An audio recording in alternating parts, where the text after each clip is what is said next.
Good morning, everyone. I think we're going to get started here, going through the budget hearing process. As you know, this is pretty involved and lengthy. Just a few ground rules I'd like to go over in terms of how we do this so we can get through it, allow our department heads to get back to work, right? No. So they're going to go over some of their issues, and of course, if there are questions about what an expense is, that's certainly valid. But I'm going to ask that if there's budget adjustments that you think are necessary or appropriate, that you just pencil those down, and we will have a broader discussion at the end after all the department heads have gone through their work. This is usually how we do that. If there are issues we need to address as a council, I'm going to ask that we do that as a whole at the end of the process of hearing from all the department heads. Pam, do you have any opening comments that you want to make? Nothing formal other than to introduce kind of the department heads, the staff team, and to let council know that we are proud of the proposed budget that we're presenting to you today. If there are changes, any council recommendations, things you'd like to see for the final budget, the reason we present this to you in January is so it gives staff enough time to incorporate any modifications that need to occur and finalize the numbers and get the final budget to you for March approval. Our fiscal year is April 1st, so we bring this to you the first council meeting in March. So with that said, I do want to just thank department heads and the finance team for working on this budget. The timeline, and I've shared this with council before, the timeline for the town's capital and operating budget is that departments start working on their proposed budget late summer every year. And we start entering data in August and September, and then the budget committee, which is comprised of staff from administration and finance, work on the numbers, meet with departments individually throughout the months of September and October, and then finance works diligently through October and November to put this document together.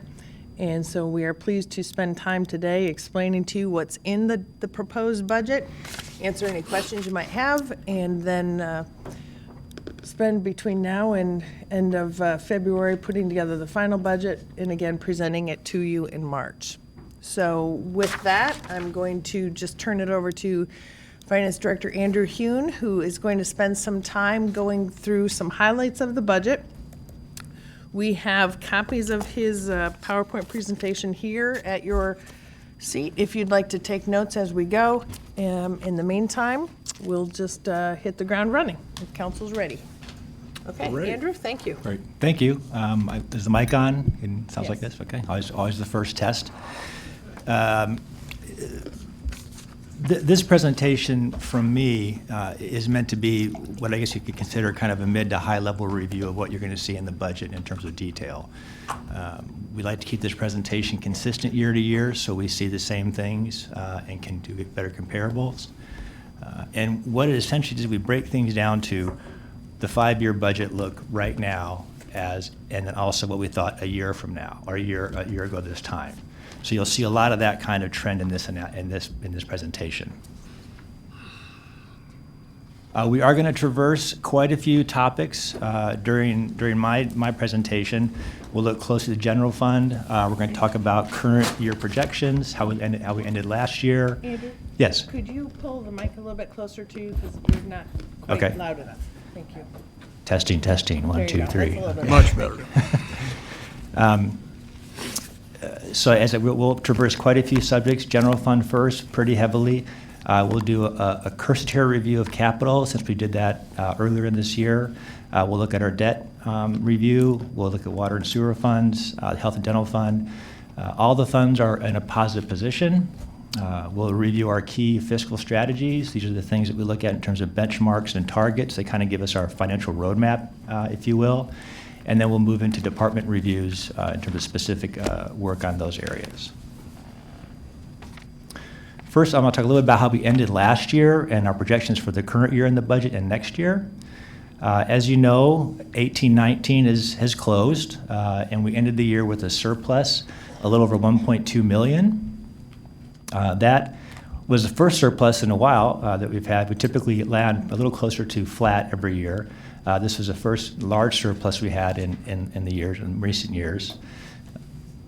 And that comes into play in a moment here. So we're projecting in the budget in our current year now, 1920, the year we're in now, we're about 13,000 to the good as our estimate. What we have chosen to present this year in this proposed budget is we take that surplus from last year, that 1.287 million, and move it out of funds out of this year to the roadway fund, essentially dedicating that money to more road work. So when we make that adjustment in this year's budget, we come down to a deficit projected for this year. But that deficit is just a function of the fact that we're moving basically carryover money out to a roadway fund. And you'll see that 1.186 million in the proposed budget. So I don't want to alarm you saying, oh, we have a massive deficit. That deficit was basically just more fund balance at the end of the year we moved out.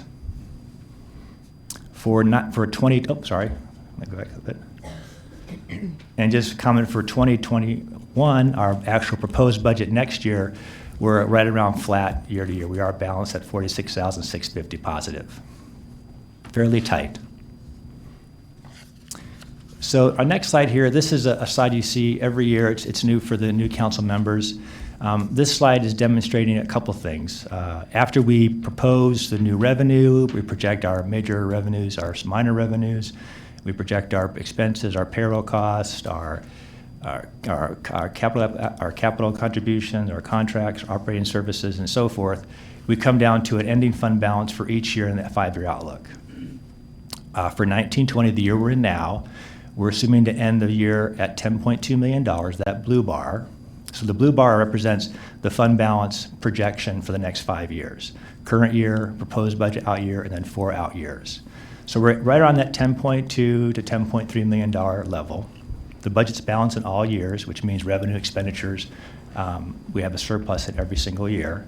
The green line represents the town's traditional primary target for fund balance, 15% of expense and transfers out of the general fund. So you can see we typically stay very close to that number. This year we're a bit below it. We at 14.7 for the 1920 year, and then around 13.7 in the very last year on the screen there. Not overly concerned about that. We like to stay close to that 15% budget. We're trimmed a little bit below it right now, particularly in the out years. But the out years are very hard to guess in terms of what's going on with expense and projections. So we're typically pretty conservative there. And as we get closer to those years as actual reality, we tend to do a little better. So the takeaway from this is we feel comfortable where we're at in terms of the budget. It is balanced. We are meeting our target, a little bit below it, but that's not a problem at 15%, and we continue to monitor going forward.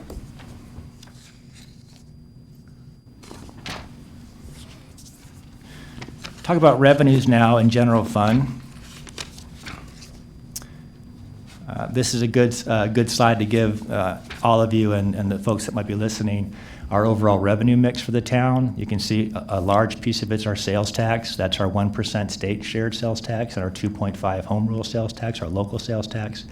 That's the main funding source for the municipality, for the town, and it's very common for all cities to be funded mainly by that.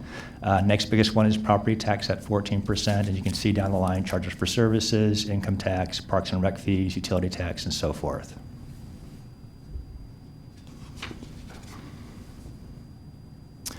So this slide here starts to talk about what we think now for the 5-year budget and what we thought a year ago for the 5-year budget.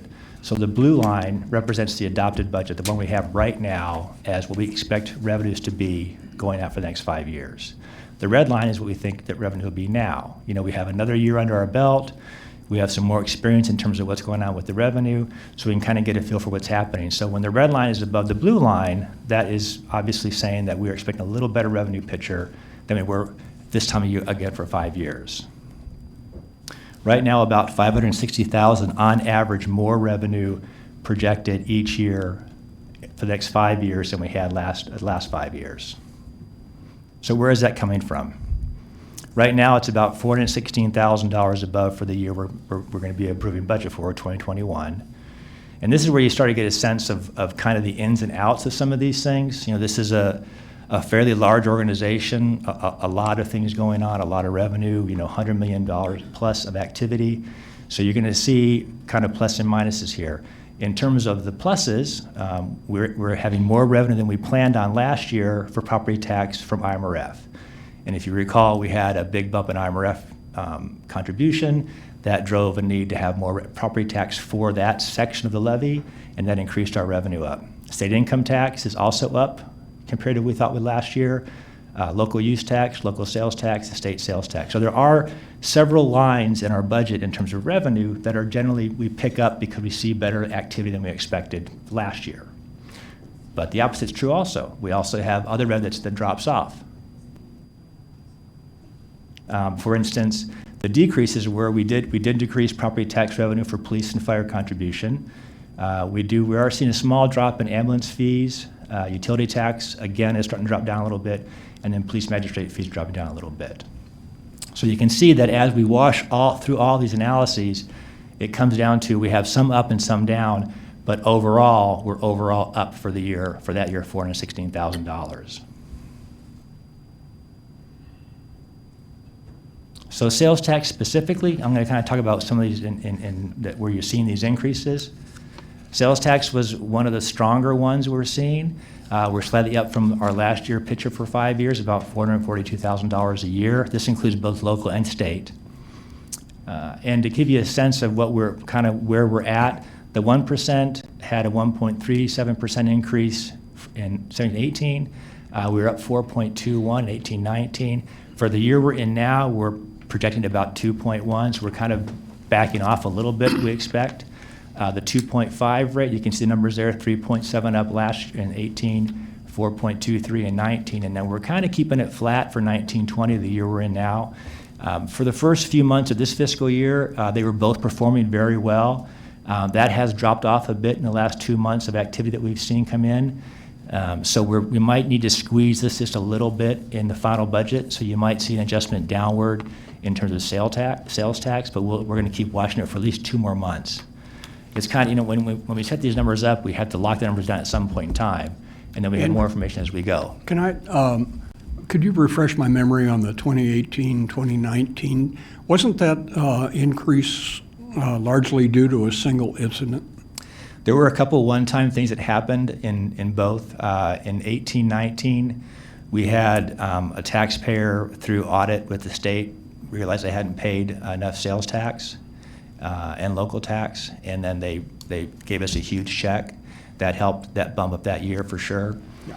And then there's another one-time thing that happened in the year before where we had a big accelerated payment, which is a very complicated formula the state does when you change your rate. I won't go into it, but they're both one-time activities. We usually pull those out when we analyze what we're going to do for the projection. So even though we were positive in all those years, we weren't as positive because of those one-time things. So that's why we're thinking, well, 2% and basically flat for local is kind of where we're at. Thank you. Property tax, this is obviously, pretty well known among the council. We are projecting the levy to be a little bit lower on average from what we thought last year.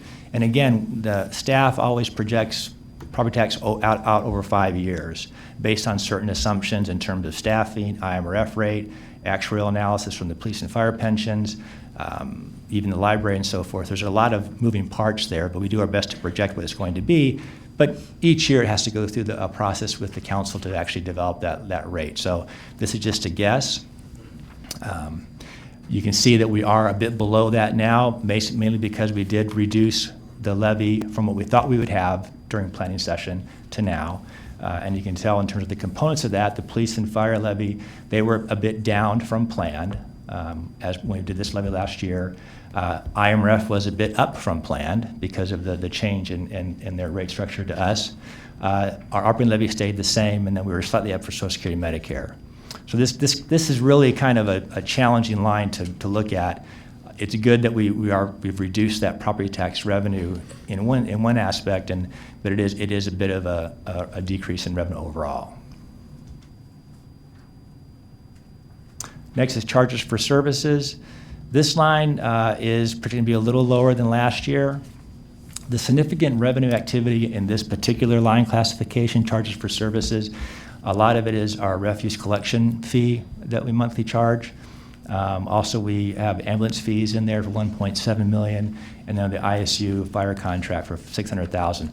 Those are the main sources of revenue. There's probably about a dozen more smaller ones in there, but these are the significant ones that we track. We track everything, but these are the ones that are mostly significant. The ambulance fees is mainly driving our reduction there from the blue line to the red line. We're coming down a bit in revenue. And then just a brief reminder, you can see that trend is kind of trending up all the way to 21, 22, then it kind of flattens out. That's just a result of the planned increases that have already been approved by council for the waste fee, $26 a month in 20, 30, and 21, and 32, and 20, and 22. And that just stays flat after that in terms of there's no other revenue increases that we have planned for a waste fee at that point in time. Income tax. This one I'm going to spend a little bit of time on. I don't mean to bore you on some of the information, but some of it's just kind of a personal preference to talk about. We are projecting more here. This is a revenue source that's really performed well last year and this year. We're seeing it way up actually. It is starting to moderate down. To be honest, we're at about 14% above last year's revenue number, which is sizable. However, each month that we have in that data, it is coming down a bit, so we're projecting it down to about 5.5% at the end of the year. I do want to spend a little time on this chart. Let me get to my stuff here. To kind of give you a little bit of history, I think it's meaningful. And this is the history of income tax from 13-14 all the way through our projected period. And if you're just looking at that bar chart, you get a sense of what we have to deal with sometimes in terms of variances in major revenue sources. And it also gives you a sense of why we need to maintain certain reserve levels, because we have significant changes in revenue that can just occur either because of economic issues or, in this case, the state legislature.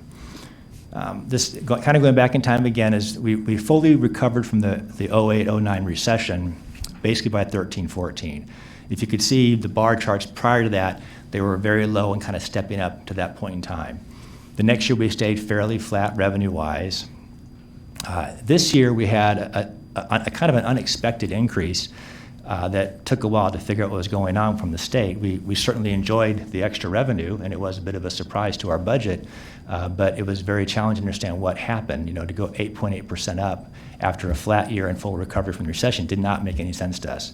What the state did in that year is they decreased the income tax rate, if you recall.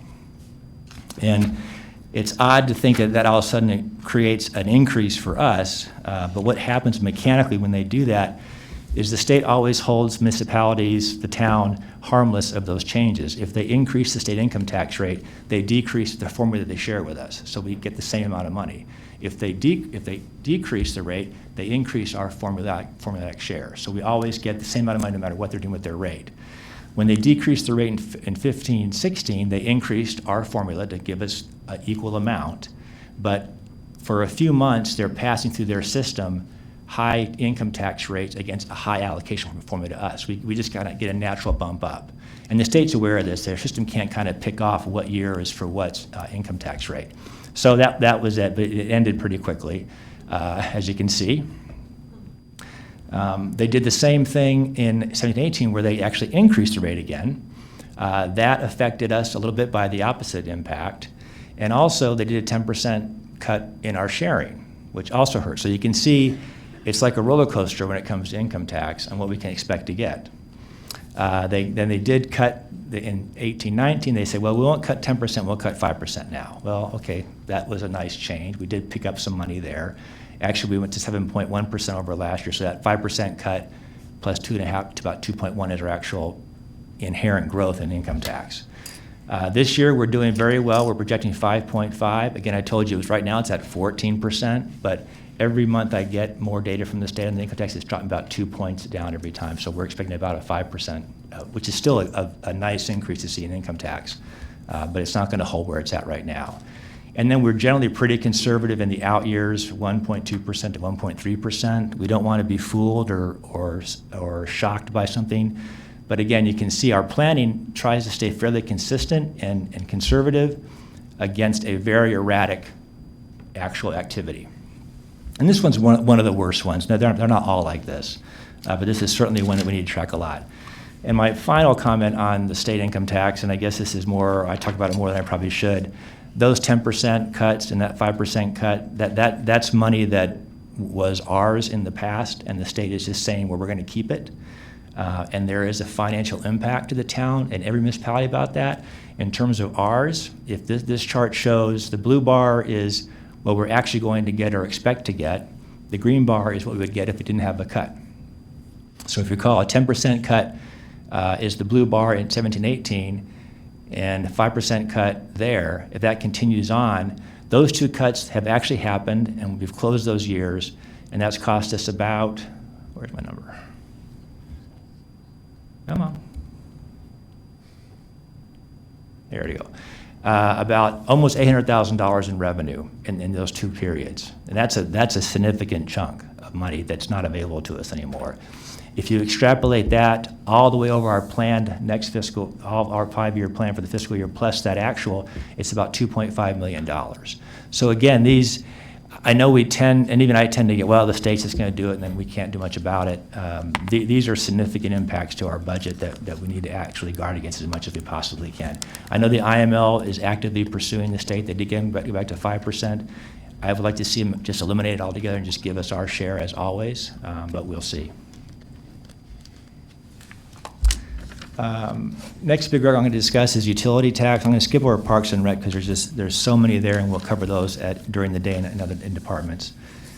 Utility tax, we had kind of it's been a drain for the last few years. We did drop it back a little bit in our projections, about $175,000 per year. As you can see, the last 3 actual years, we dropped off. And then 18-19, we actually had a surprise that hasn't happened in a long time. We had a 1.1% increase in utility tax.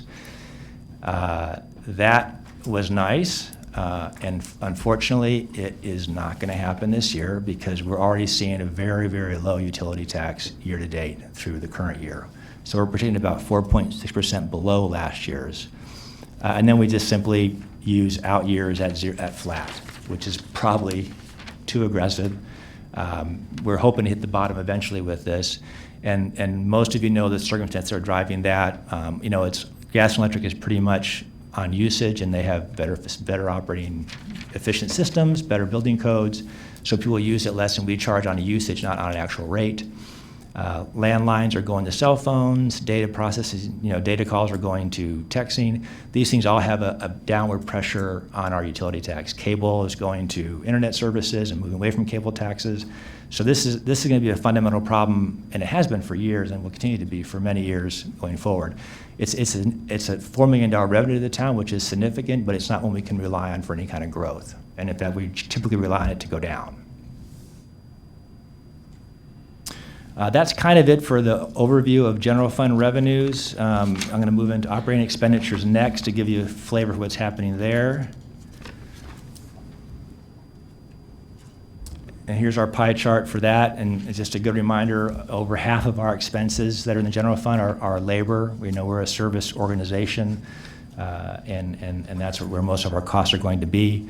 Then we have some contract payments at 16%, and then contractual, and I'll kind of go through what some of those are. This is, again, all expenses in the general fund. Again, the blue line is what we thought at this time last year for 5 years. The red line is what we're expecting now, so we are up. We were up in revenue, but we're also up in expenses, about $615,000 annually per year. In the year we're budgeting, we're about $461,000 more than we thought we'd be at this time this last year. And kind of what's going on there, again, the same kind of process. There's going to be things that increase in terms of our lines and things that decrease. The significant increase is our benefits, which is our IMRF contribution, health and dental cost. If you do recall from the property tax levy review, IMRF is going to go up, and we had to tax more for it, unfortunately. And then we had a pretty big increase in health and dental fees premium, which also hits general fund. We did, on a good side, we were able to add some contingency back to the budget. This is something we haven't had for many years. We like to keep essentially a pot of money, per se, in the general fund that's available for unexpected opportunities or things that happen that we need to deal with. We have not had any money in that account for many years.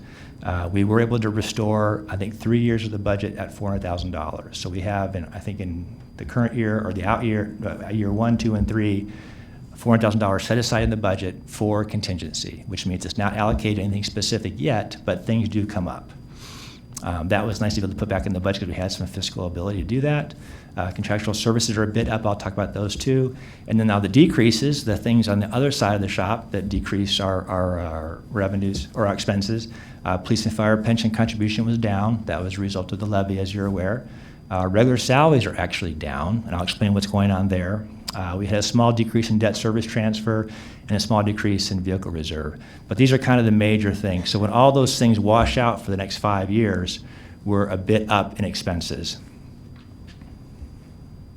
And you probably noticed that in that 19-20 year, the blue bar and the red bar are pretty different. That's a function of the $1.2 million transfer we added during the year, so we bumped up that transfer to move it. So that's just that. That reflects the surplus from last fiscal Correct. year that we moved current fiscal year, so it shows as an expense. Correct. Yeah, and it's expense to general fund or a transfer, and it goes over to our roadway fund and their fund balance for spending. But it's still an outflow from the general fund, but from surplus. So payroll, again, 55% of our budget's payroll, 26.5 is payroll for police, 20% for fire, and Parks and Rec's 15.7%. So you can see the major operations, which you would presume is accurate in terms of what you expect. Police, fire, Parks and Rec, and Public Works are the major labor force for the town in terms of spending. Salary and benefits, this line is a little interesting too, and I'll take a bit to explain. We are up in terms of our 5-year projection for spending, and in terms of what's in that line, up quite a bit actually for the 5 years. The components of that are full-time salaries, part-time salaries, overtime, Social Security, Medicare, IMRF, and health and dental. A couple things that are driving us to be up over our projections from last year are part-time salaries, and that part-time salaries is minimum wage impact. We're seeing a significant increase in expenses because of that, and it's unavoidable right now because of legislation. The next big increases there are IMRF and health and dental. Again, IMRF increased their rate to the town to fund that pension plan, and we pay that more, and we're seeing an increase in that rate. And of course, health and dental increases also. So that's what's driving a lot of that. To break it down further, here's the actual variance in terms of last year to this year for those years. Regular salaries are actually down. What's caused that to drop down is retirements and replacements, mostly in police. I think we had like 5 retirements in the police department in this calendar year or this fiscal year. That we didn't really plan on as part of the budget process. We always fully fund all positions, and we don't necessarily assume retirements.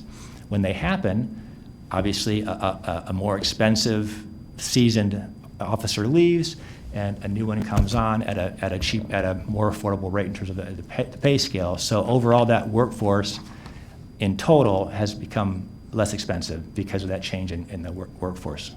And this is the result of that. Now, we also eliminated a position in police, the youth intervention specialist, and we also did a revision to our COLA estimate down. So those 3 things really impacted regular salaries, and we actually are dropping regular salaries by almost $500,000, at least almost in the first 2 years.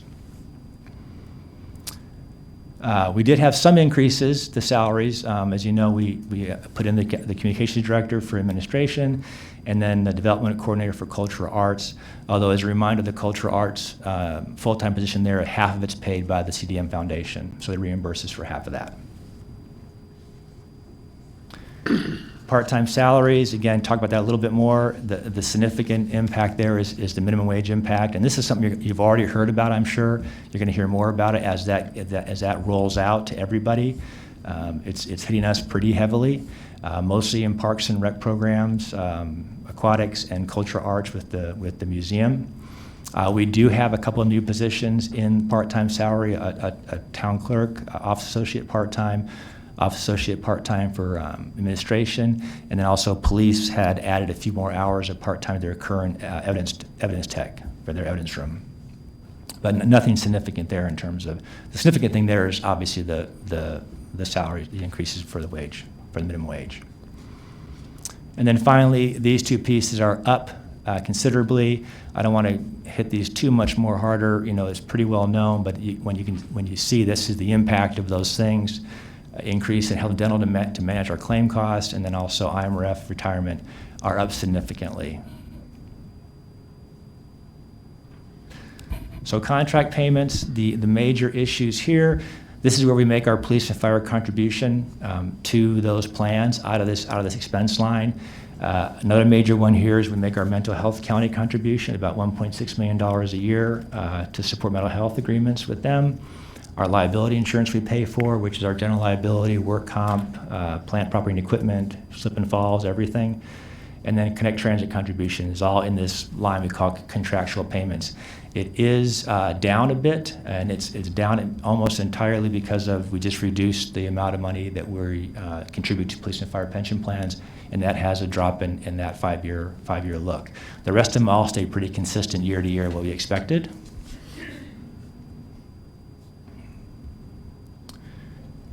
For contractual services, some significant expenses that are in that line. It's up a bit, about $222,000 overall. The red line, of course, is about the blue line. Metcom services, $1.1 million. Utility costs across all town departments, about $800,000. Innovation technology, $775,000, and that was one of the places that actually went up a little bit. Landfill fees and parking deck. Parking deck, we saw an increase again there because of minimum wage impacts hitting that staff. So again, primarily it's up because of we have some smart city initiatives. Our recycle costs are up, and I think Wayne will talk about that, and Vasu will talk about smart city, and then the parking day is up because of minimum wage. The one thing I want to point out on this slide is the significant expenditures show the annual expenditures. Those are not the increase over last year. So right. That's just how much we are contributing towards Metcom, the centralized dispatch, the innovation and technology of $775. That's always been a sizable number in the IT budget. It's a little bit increased this year because of our goals to be implementing some smart cities initiatives and such. So I just wanted to point that out in terms of how to read this slide. Yeah, Pam's correct, and actually there's about 120 different lines that make up contractual services, so we wanted to make sure that you saw some of the significant ones, but that's just the actual amount we spend, as Pam said, not the actual increase. We did have a couple things down in contractual services as a negative. It wasn't enough to offset the increases that we experienced, but our street lighting costs are down a bit. Our telephone costs are down a bit too, so those are a couple things that were down. However, overall, it was an up year for the spending in that line. Capital expenditures, we talked about this recently at the CIP in December. This is just kind of a reminder of what's happening. We are spending quite a bit of money in utilities for sewer and water, $35.9 million for the next 5 years. Our capital assets, about 16.2. This we buy our vehicles and our backhoes, ambulances, waste trucks, everything, police cars and so forth. Transportation, of course, is the road fund and MFT fund for street improvements, about $20.9 million. I do want to remind you, and this is something you're well aware of, the staff is a little mildly concerned about the amount of money we can allocate towards parks and our facilities programs. We are allocating some money to that, but not as much as we feel we need. This kind of be referred to as deferred maintenance areas, and it's kind of a pay me now or pay me a whole lot more later. So we're working on some kind of recommendation for that to help fund that a little more. There were 2 changes to the CIP that I want to let you know about after you saw it, and you kind of already know about them right now. But one is we added $1.2 million to it for road fund from that surplus. That was not in the one you saw. So there's more money being spent for in the roadway fund for street resurfacing. And then we also, we spend a lot of time talking to departments about all their cuts, and we cut a lot of things during budget hearings. Through that cutting, we had about $175,000 available in 1 year. We moved that into facilities for deferred maintenance there. So one major change, $1.2 million is a major change, and then about $175,000 also were dedicated to the capital plan. That's the only adjustments that we made from what you saw during the CIP in December. And all that's been programmed into this budget. So just a kind of quick summary, general fund projections are generally consistent with our expectations, with a couple of notable exceptions that we've already talked about. We kind of characterize this budget as fairly status quo, not a lot of new things in terms of programs or new spending. We have some minor changes in personnel. A lot of them are budget neutral, and you'll hear about maybe that more later on. FM, they released several part-time positions to get a full-time position to help more efficiency there. So we did have an increase in regular full-time, but it was offset by reducing part-time staff. FM being facilities management. Oh, sorry. Yeah, thanks. We did restore some contingency, which was nice. That makes money available during the year for, again, an emergency or an opportunity. We do have a limited pay-as-you-go for our capital spending, mostly for parks and facilities. And when I say limited capital, I mean pay-as-you-go. I didn't understand that, but we do debt financing for major capital, and we do pay-as-you-go for things we can afford. So just that section of it is a little limited, and we wouldn't mind bringing that up a bit. That's really it for the general fund. Moving on to vehicle and equipment reserve. Some interesting things going on here. Again, this is the same kind of chart you saw with general fund. Our target is to have 75%, enough money to cover 75% of the 5-year average spending. We get a little technical on that thing, but basically you can see we are a bit overfunded in that fund compared to our target. And the question is, why is that? Well, a couple of things. One, in the budget year previous to this, we were still a bit gun-shy about the economy and recovery. In the previous year before that, we had released a lot of positions and programs. One thing we did to help balance the budget was we pushed off a lot of spending for capital for, again, the vehicles and equipment. We can do that because they're in pretty good condition. So we pushed about 2 years off of the spending there, and that drove the fund balance up. Also this year, and we're probably halfway through this process, we're doing a lot more of, I would say, a technical review of our replacement fund. It's worked well in the past. We try to examine useful life and need, but to be quite candid, we could do a better job, and we're looking at it now we've got more standardization for useful life, number of hours, right sizing the vehicle to the right job.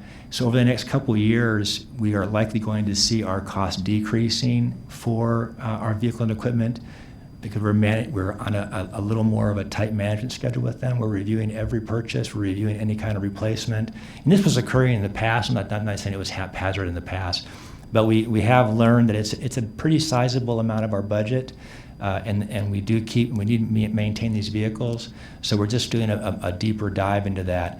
So at the end of year 5, we're going to catch up on some of that pushed off spending in those out years. So we'll spend a lot of that money down.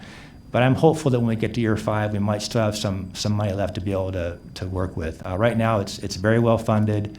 We're going to use that money very quickly in the next 4 or 5 years to get down to our target. But I'm hopeful to see still some funding in there as we get through this process of kind of re-engineering how we review capital replacement and vehicles. And if I could just add on to that, Andrew, just as a reminder for council, this particular fund is funded when we acquire new fleet and equipment. So when a fire truck's a perfect example. When we acquire a new fire truck, we start setting money aside every year based upon what we estimate its useful life to be, so that we have funds available for its replacement. So that's done for all of our fleet, capital, and equipment. And so what we've done, as Andrew indicated, for a couple of years, we really delayed some of that fleet and equipment replacement. And now we're taking a deeper dive, as Andrew indicated. The one thing we have to balance is, particularly for fleet, is balancing a trade-in value and its acquisition cost. So we want to keep it as long as it makes reasonable sense to keep, but also we want to consider a trade-in value for certain pieces of the fleet. So just sharing that. And Mayor Karen has a question. So in essence, are you basically setting aside cash reserve equivalent to a depreciation amount? Yes. Exactly. Yeah, exactly. Okay. And that's why you'll see it's a pretty common transfer every year to this fund to represent, 1/12 of a fire truck or 1/4 of a police car's cost.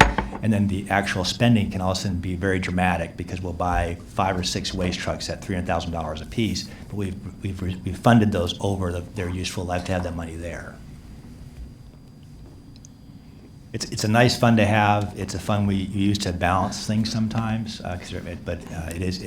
once it's gone, then you're basically paying cash or doing some kind of lease financing, and we like to try to do this through cash only.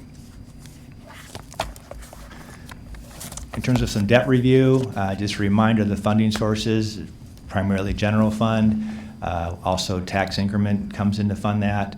Water and sewer pay their portion for their particular debt. The budget's always, we watch this very closely, of course, to make sure we can always fund our debt, and we have sufficient resources to do that for this budget proposed. And we remain our AAA rating, which we're quite proud of to maintain it. It makes our debt sell very quickly, and it makes our debt sell at affordable interest rates. So we like to keep that as much as we possibly can.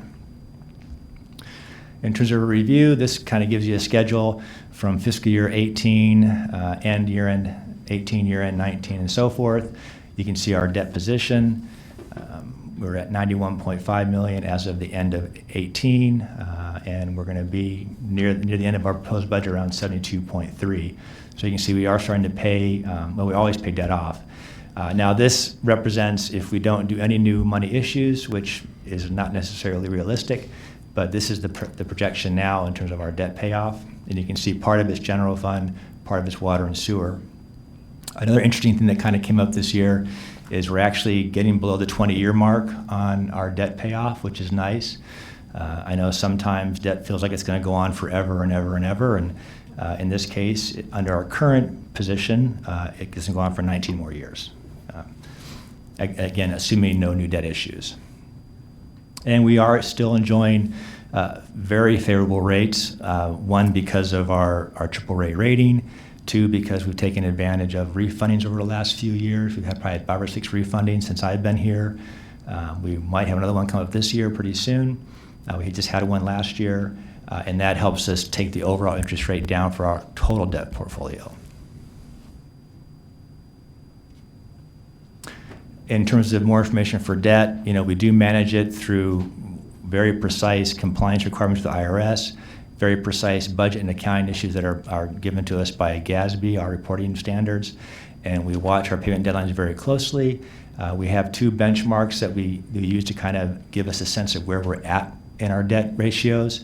We like to keep our debt payment below 10% of our revenue. That's what you can see we are in that area.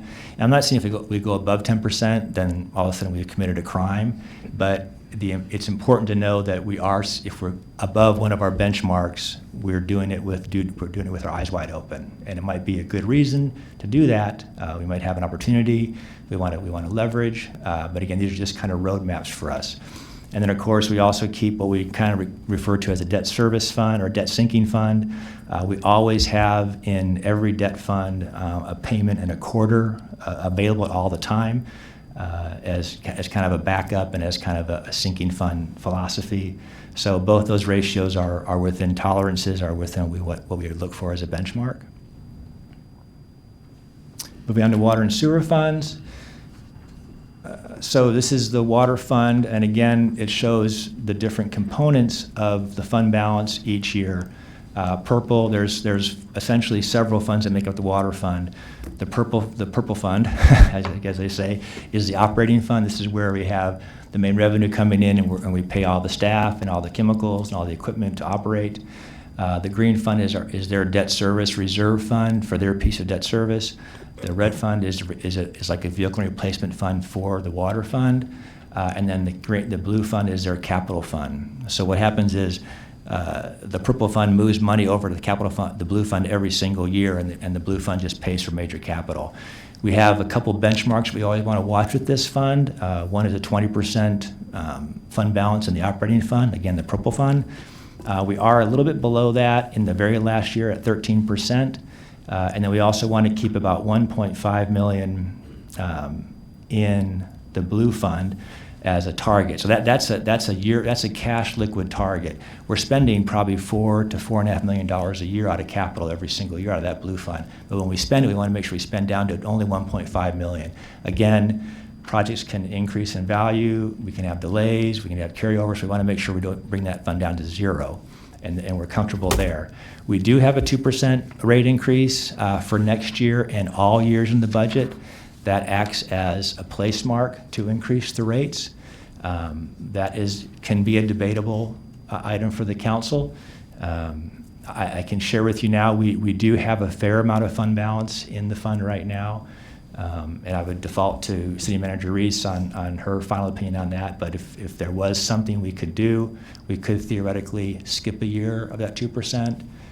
It'd be debatable. It would put year 5 into a little more of a challenge. But again, every year we get closer to that, we get better information on what's happening. So I offer that to the council as a possibility.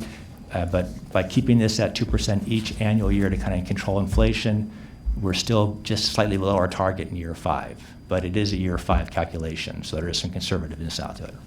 Right, and one thing, when we do talk with John Burkhart and review the Water Department budget, what you'll find on page 10 of the memorandum that's at your seat is there is significant capital expense projected for all 5 years in the water fund. So if we do make modifications to the revenue stream, because this is an enterprise fund, it spends what it earns.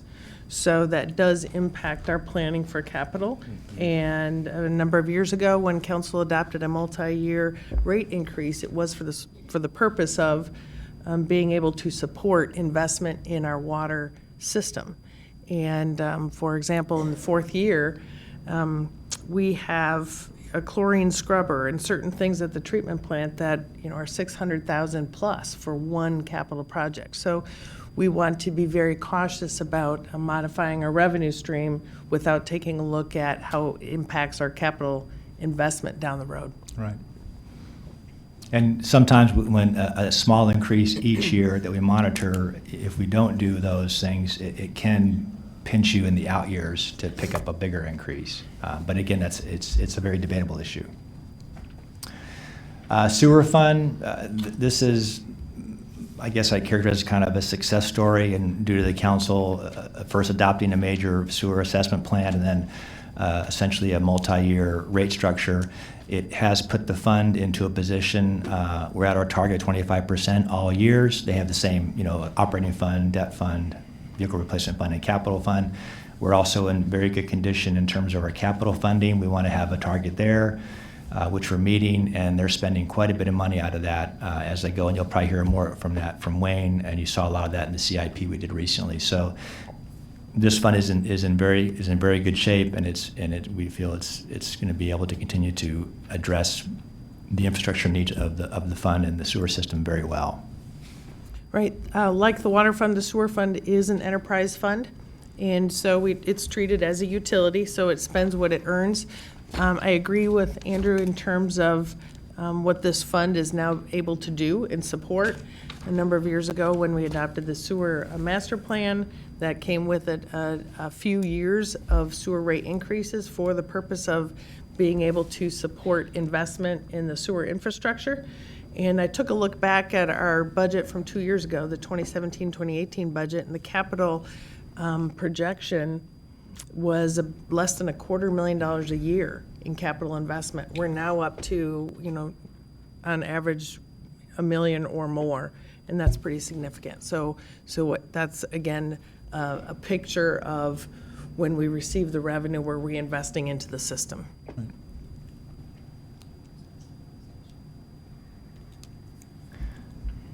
Health and dental fund is kind of the final fund we'll look at before we move over to the strategies.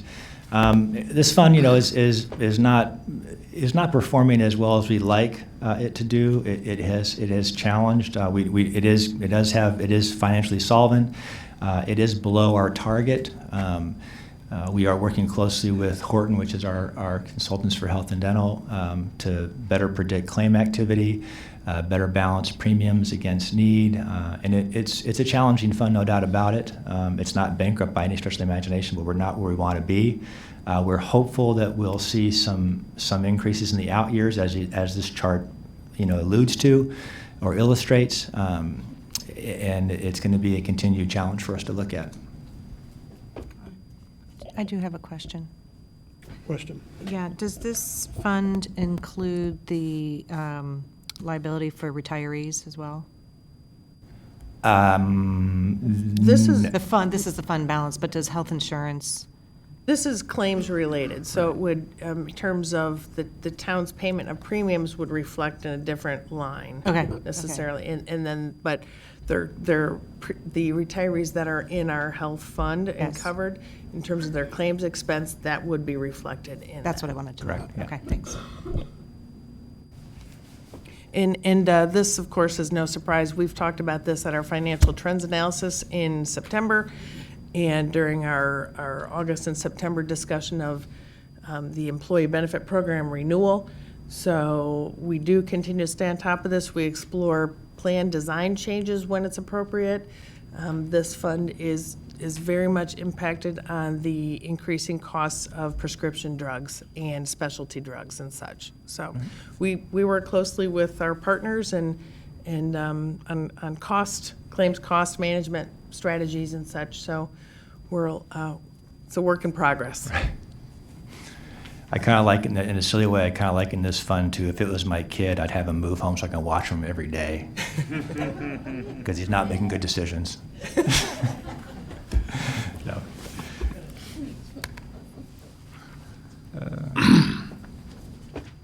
So in terms of our key financial strategies, and I'll kind of briefly touch on each of these, and we kind of do a little romper room kind of fun thing on this. Our general fund target, 15%. Our general fund contingency, that's actually part of our strategy to have some contingency money in there. And we have replaced some of that this year, which is good. Vehicle reserve, health and dental reserve, debt service coverage, and water fund, sewer fund. Basically, general fund we feel is in pretty good position, so they get a green light. Contingency is, in better. We did actually put some things in the budget this year, which was nice. We would like to do more. In the past, it was $750,000 every year. We only have $400,000 in 3 years, so it's progress, but it's not quite where we want to be. Vehicle reserve fund is in good shape. Health dental fund, we just discussed it. Yeah, it needs some work, and we'll keep it alive, so to speak. Debt service coverage is strong and in good shape. Water fund and sewer fund are both in pretty good shape. Over the years, we had a few that are red ones here. No red ones this year, but that kind of gives you an overall view of the town's budget and general fund to enterprise funds. Kind of in conclusion, fund balances are good. Our bond rating is excellent. We continue to have conservative budget practices, and what I mean by that is, first, this council always reacts to information well and timely, and that's something that the rating agencies like to see from us. We do a constant monitoring. We like to increase contingency more. We wouldn't mind finding some more money for pay-as-you-go. That'll come eventually. The economy continues to be uncertain. We continue to monitor some of the key revenues in general fund, and there's always going to be a state impact on the budget from the state. Hopefully they'll eliminate the 5% in next year's budget. I don't think they will, but it'd be nice because that'd be 5% more that we would not get. But we'll have to see about that. They have done some things in the past that have been even similar in terms of changes that affected us, but those are kind of things we can't control either. With that. And I'm just going to add a couple other comments, I think, as Andrew wraps up his formal presentation. But this proposed budget, this 5-year budget starting fiscal year 2021, we really would classify it as status quo. We're not suggesting any new major revenue streams or program cuts or new programs and such. It's generally status quo. I'm hoping that everything that Andrew covered with you is not a surprise, because it really keeps in line what we shared with council in September when we talked about our financial trends, where we're at and such. So, and also in terms of the message from the capital discussion in December. So with that, we are prepared to move forward and get into a department discussion, and I think we're set to go. Mr. Nord? Yeah, I just had a few questions. It seems like, well, you said that this budget was prepared in November. We had the Citizen Summit, and then we had a council meeting where we set different priorities. How is that, like, how are these new council priorities reconciled then in the budget, so we're not rehashing some changes that we had talked about in our priority setting meeting? Well, any council priorities that were discussed in December, if they impact the budget, we can certainly discuss that as this day goes along and incorporate what council feels is appropriate in the final budget document. Most of the things that council discussed and the strategies and priorities that council laid out for fiscal year 2021 are not necessarily significant budget changers. For example, things that we are obligated to do based on agreements and such, staff would reflect that in the budget. If we choose to go another direction, then the budget throughout fiscal year 2021 would be modified as we go. But I'm going to use an example. If council, one of the things you mentioned at the last council meeting, Mr. Nord, and I think this discussion will happen at the end of the day during general council discussions, but one of the council priorities that you identified at the last council meeting, for example, was the second floor of One Uptown on the Circle. We still have a lease agreement, so for budgeting purposes, we are still going to reflect that in the budget. If we choose to amend that lease, modify the lease, get out of it something or other, it's not going to impact the budget document because we're going to reflect our agreement. Does that make sense? Okay. Yeah, So, but for things like Uptown 2.0, that was something that didn't make the cut. But if those things are in the budget, are we going to rehash all these priorities today, versus we already did that, a few weeks ago, but staff hasn't seen that, so they haven't reflected it, or they haven't had a chance to reflect it in the budget. I just want to know, are we going to rehash all that today, or is that something staff is going to go back, look at it, and they're going to adopt the budget based on the priority changes we had? I guess I can respond to that and say if council provides us direction that we think has budgetary impact, we'll try to incorporate that in the final budget document that you see in March. So we need to rehash that today, or the meeting that we had a couple weeks ago isn't going to be included. I don't understand. Right. We have certainly included much of the direction we have historically associated with a comprehensive plan and things. So how those all meld together, council can discuss and provide us with direction. Wow. Okay, that makes that meeting kind of the rose. Well, Mr. Nord, the timing of that meeting was December. We're a $100+ million operation. We have to put our budget together, and we will react per council's direction.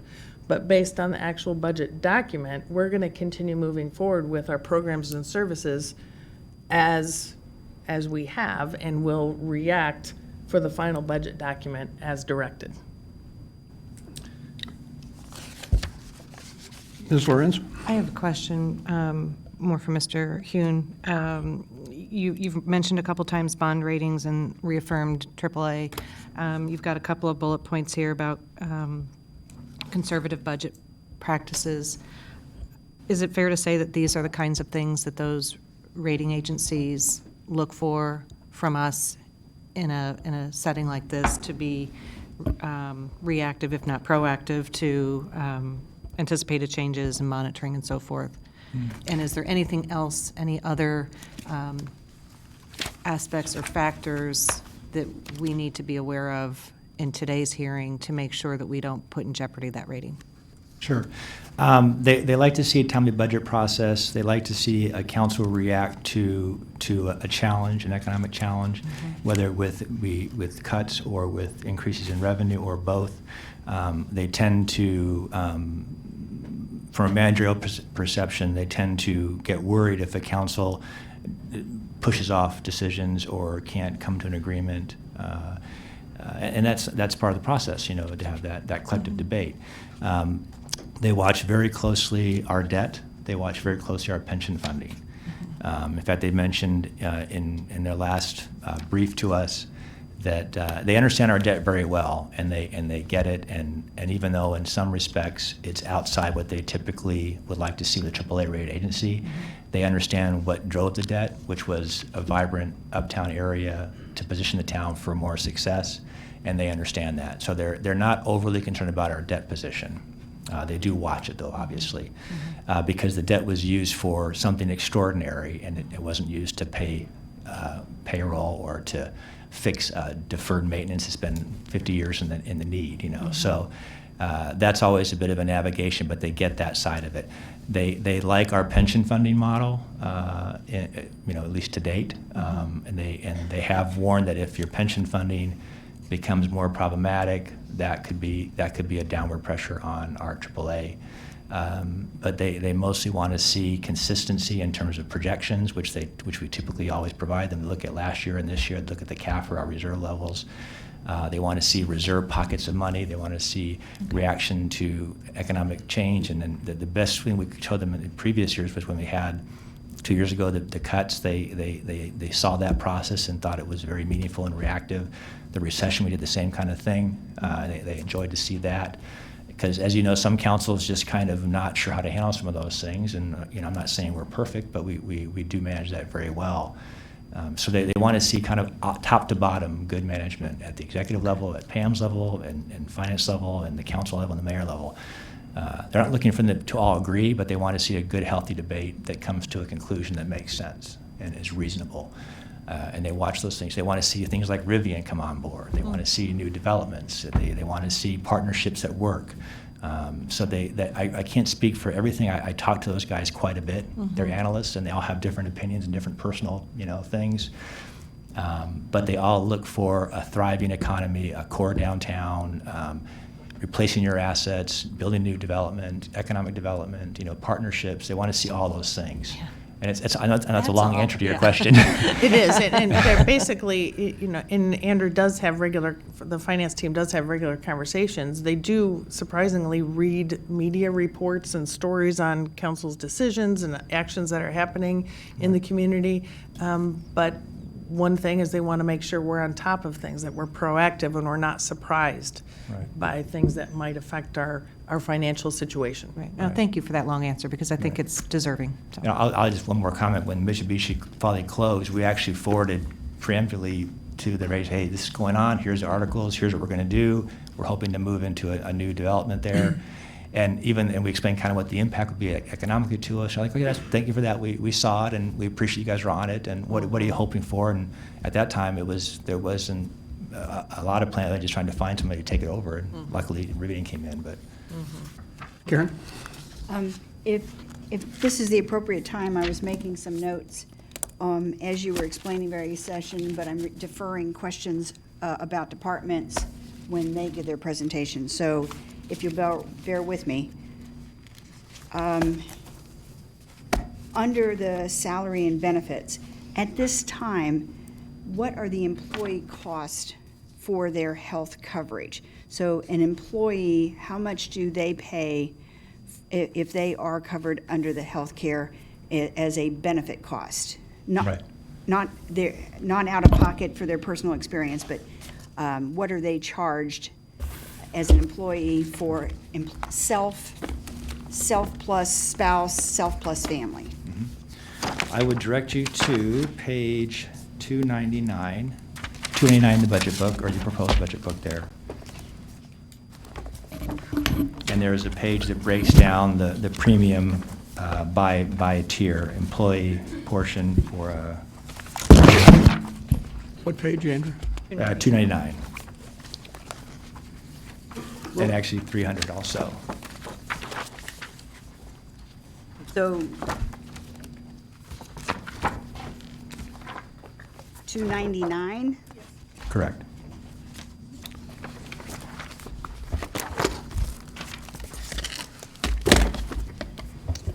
Yeah, page 299 reflects the two health fund options that employees can choose from. One's a PPO plan, one's a high deductible health plan, and it reflects the left column, the wellness column, would be the one that reflects the actual premium. All of our employees participate, with the exception of maybe one or two, participate in the wellness program. Okay, so there isn't a premium charged to an employee for their coverage, For single coverage, single there is coverage. not. full coverage, okay. There you can see employee and then employee plus spouse, employee plus children and family, and then you can see the highlighted employee portion, town portion of that. Oh. But, So by way of- by on way of- 299, the employee is not paying any portion That's correct. at this time? Correct. Has there been any analysis of how that compares to benefit practices of other employees, of their employers in town? Yes, we are familiar, we have the information of what our comp cities have as a benefit. Okay. Okay. Then in terms of the water fund, you're stating that it's a 2% annual rate increase, primarily to address inflation issues. How much of the budget is tied to inflation cost? Because obviously you have health inflation and you have fuel inflation, and you have food inflation, but how much of the water expenses really are tied to an inflationary component? Sure. I can answer that to some degree. I know they purchase a lot of chemicals, a lot of operational supplies, and those costs always go up there, inflationary. The need to fund capital doesn't get any less expensive to do these major rehabilitations or well work. That goes up. So those inflationary pressures are taken on by the enterprise, by the operation funds. So I can't give you a precise number, like percentage-wise, but I would say their entire budget is inflationary in terms of, because they're responding to the market of buying these goods and services to supply us the water. Plus personnel costs go up also as with certain merit pay and so forth. Well, I know there's a debate about what our inflation rate is, depending upon what you include in that. Right. And I was just wondering if there's been any sensitivity analysis to look at a different annual rate increase, not eliminating it, but perhaps lowering it. Sure. We could. We use 2% as kind of a general rule of thumb, to be honest with you. That's what we're typically seeing in most inflationary indexes, that they vary, and each year they can be a little different. But over a long period of time, typically 2% is pretty traditional in terms of inflationary increases. And then finally, looking at your recap on 52, of all of the funds, did you compare this to the comments provided by the auditor in their last review of our actual performance? Because I know they had some comments. One of them, as I recall, was regarding the pension funding. And I don't know if they were stating a recommendation to achieve full funding, or they were comparing our practice to the state recommended practice, or just general accounting recommendation that pension liabilities are something that should be addressed more robustly. So the pension funding, I know, was one comment they made, but were there any other comments that you feel this budget is addressing a concern mentioned by the auditor in their last report? I do recall one comment, I think they just had a couple, and one was they had mentioned that our health and dental fund was below our target. And they called that to our attention, which we were well aware of, but it's nice for them to say that. And again, we're mitigating that best we can in terms of a pretty healthy rate increase last time, which is unfortunate for employees, but it helps the fund survive. We're also talking to Horton constantly about wellness programs and plan design issues to help control that spending. So I guess in terms of are we responding to the auditor's comment with that, we most certainly are all the time trying to deal with that. But I appreciate them pointing it out, but we're well aware of that. Okay, thank you. Scott? You good? Okay. Kevin? Guess I should turn on the mic. Thanks for the presentation. As always, I really enjoy this portion of the day anyway, the summary portion of the day. I just wanted to tack onto something City Manager Reese said and highlight something you said that since I've been on here in 2012, I've never heard you say. about the sewer fund, this fund is in very good shape. I've never heard you say that. That's always been a red flag in our, That's true. and moved towards yellow in terms of the conversation about how do we maintain a AAA. Thank my council counterparts for getting behind us at the direction of the finance staff and senior administration staff for appropriate action and phased in over time. So we're trying to be as easy on our public as we can and not doing big, massive chunk rate increases all at one time. But to see that actually as a green and reported in very good shape. I know you've been working and we've been working on that for a very long time. I just want to point that out as when I see of this review, probably one of the biggest highlights that I see is that action. So thanks for your guidance and thanks to my council counterparts for supporting that. I appreciate that. Stan? A couple of questions.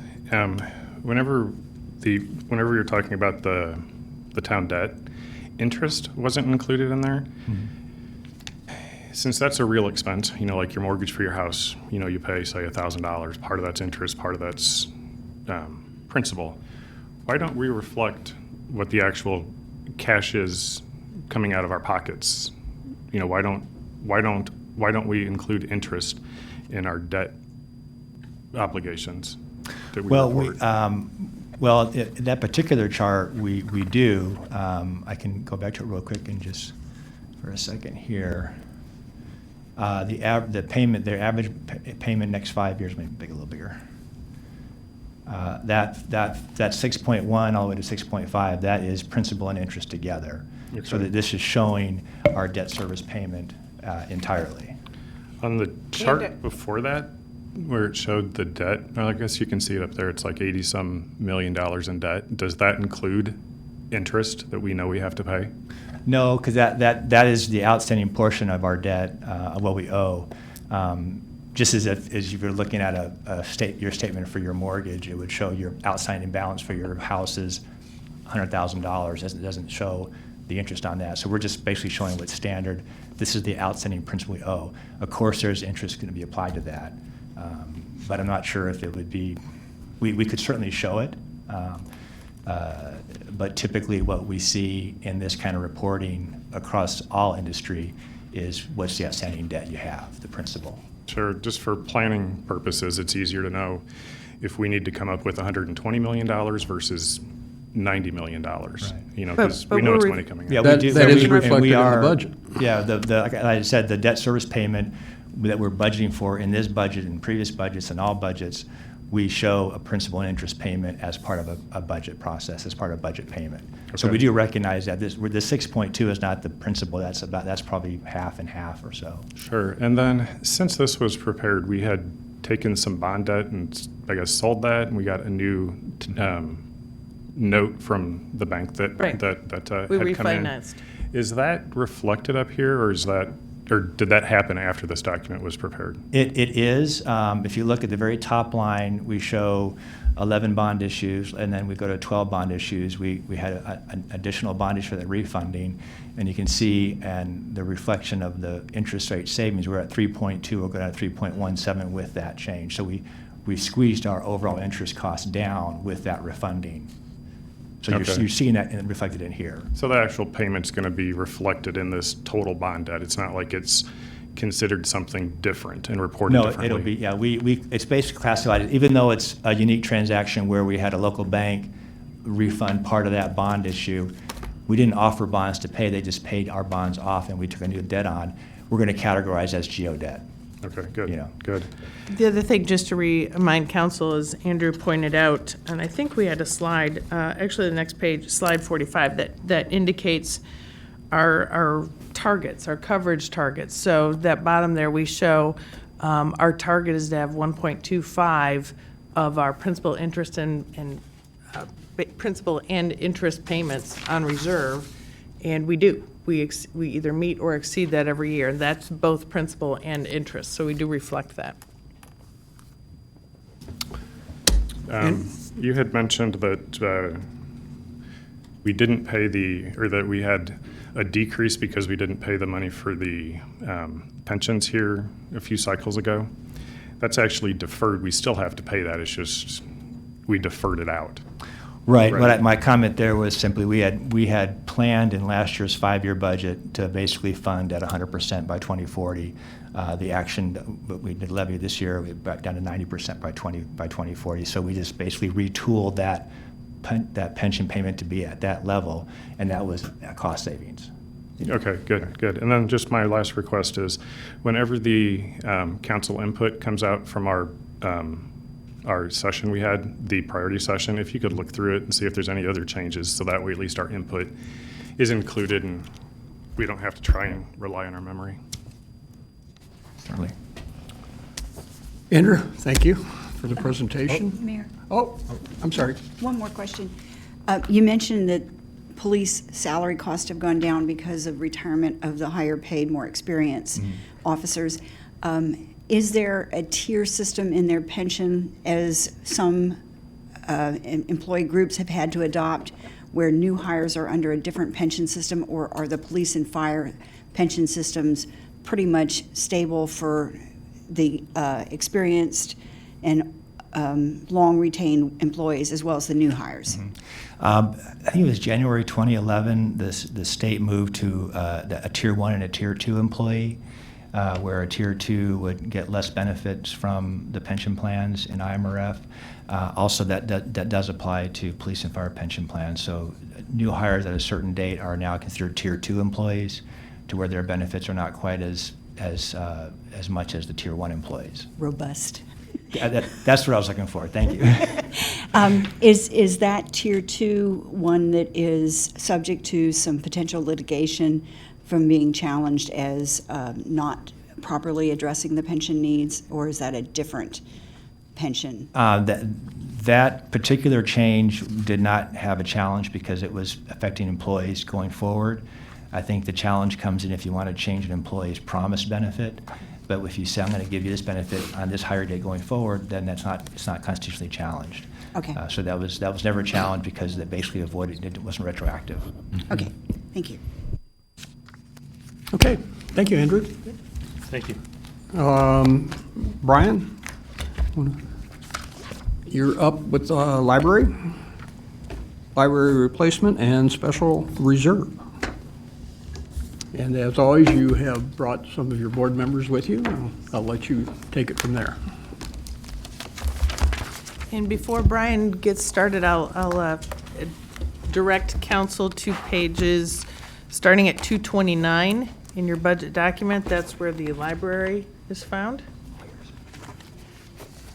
We'll let Brian get settled in.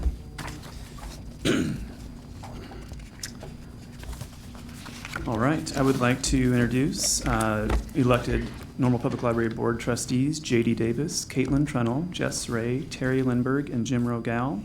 The last I knew, yes, we don't have our other two, Pam Lewis and Aaron Ripley-Gutaric. So I will try to be as brief as possible and answer any questions. The term status quo was used earlier. I think our budget is probably a status quo budget as well. Just a reminder on the process, I work with the elected board to develop a budget in late summer, and then once they approve it, I work with the budget committee.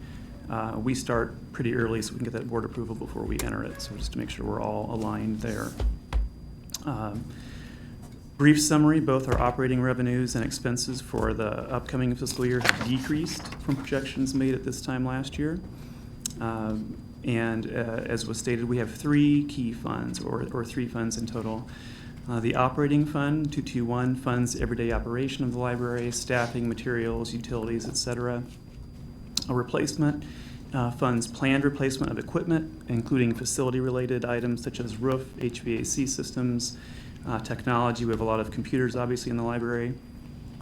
Again, that's that pre-funding of any replacement. And then our newest fund, created by the board action in 2018, is our special reserve fund, the 223. The idea there is to take any funds left after our operating year is over and put those towards a reserve for a new facility or any significant improvement to the existing facility. That fund will be used, and I'll explain that here a little bit later. So it's already working out well, and it's a best practice to have that fund, and it feels good. I talked to Andrew a lot and Pam as we prepared that fund, and it's working as we intended.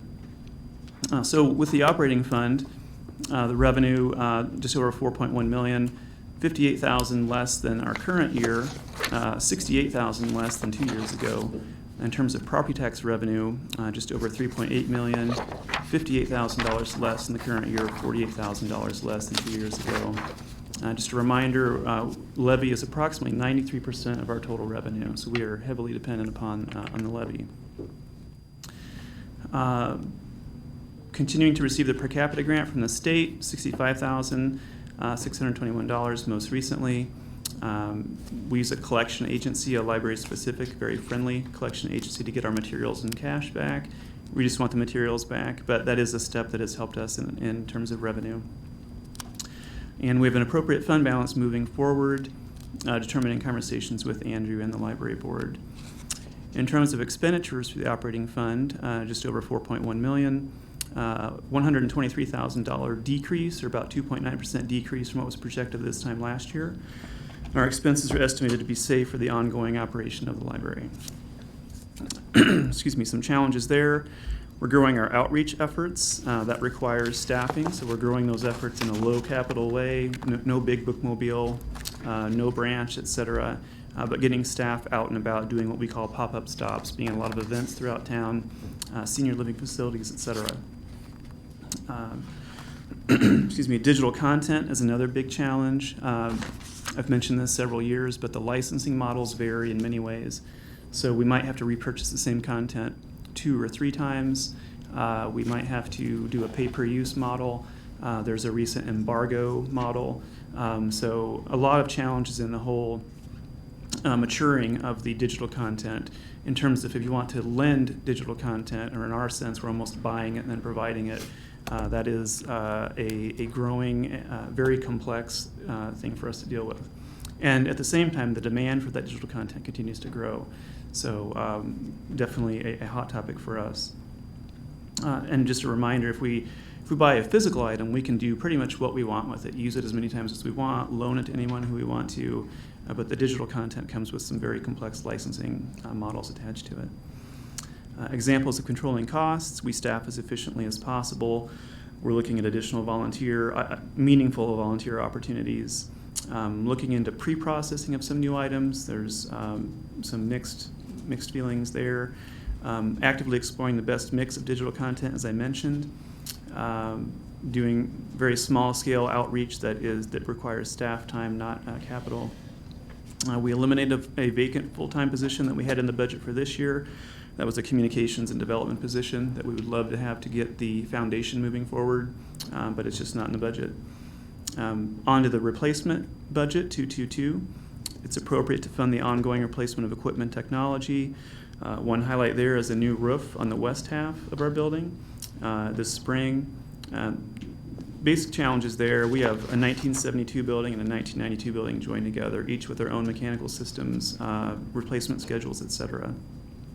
But the replacement schedule does a great job. We have that where we need it to fund replacements as we need them. And the new fund, the Special Reserve Fund, the 223, as I mentioned, created in late 2018. We applied for and received a Live and Learn construction grant from the state to create accessible restrooms on our main floor. And we received the maximum grant for accessibility through that program, $50,000.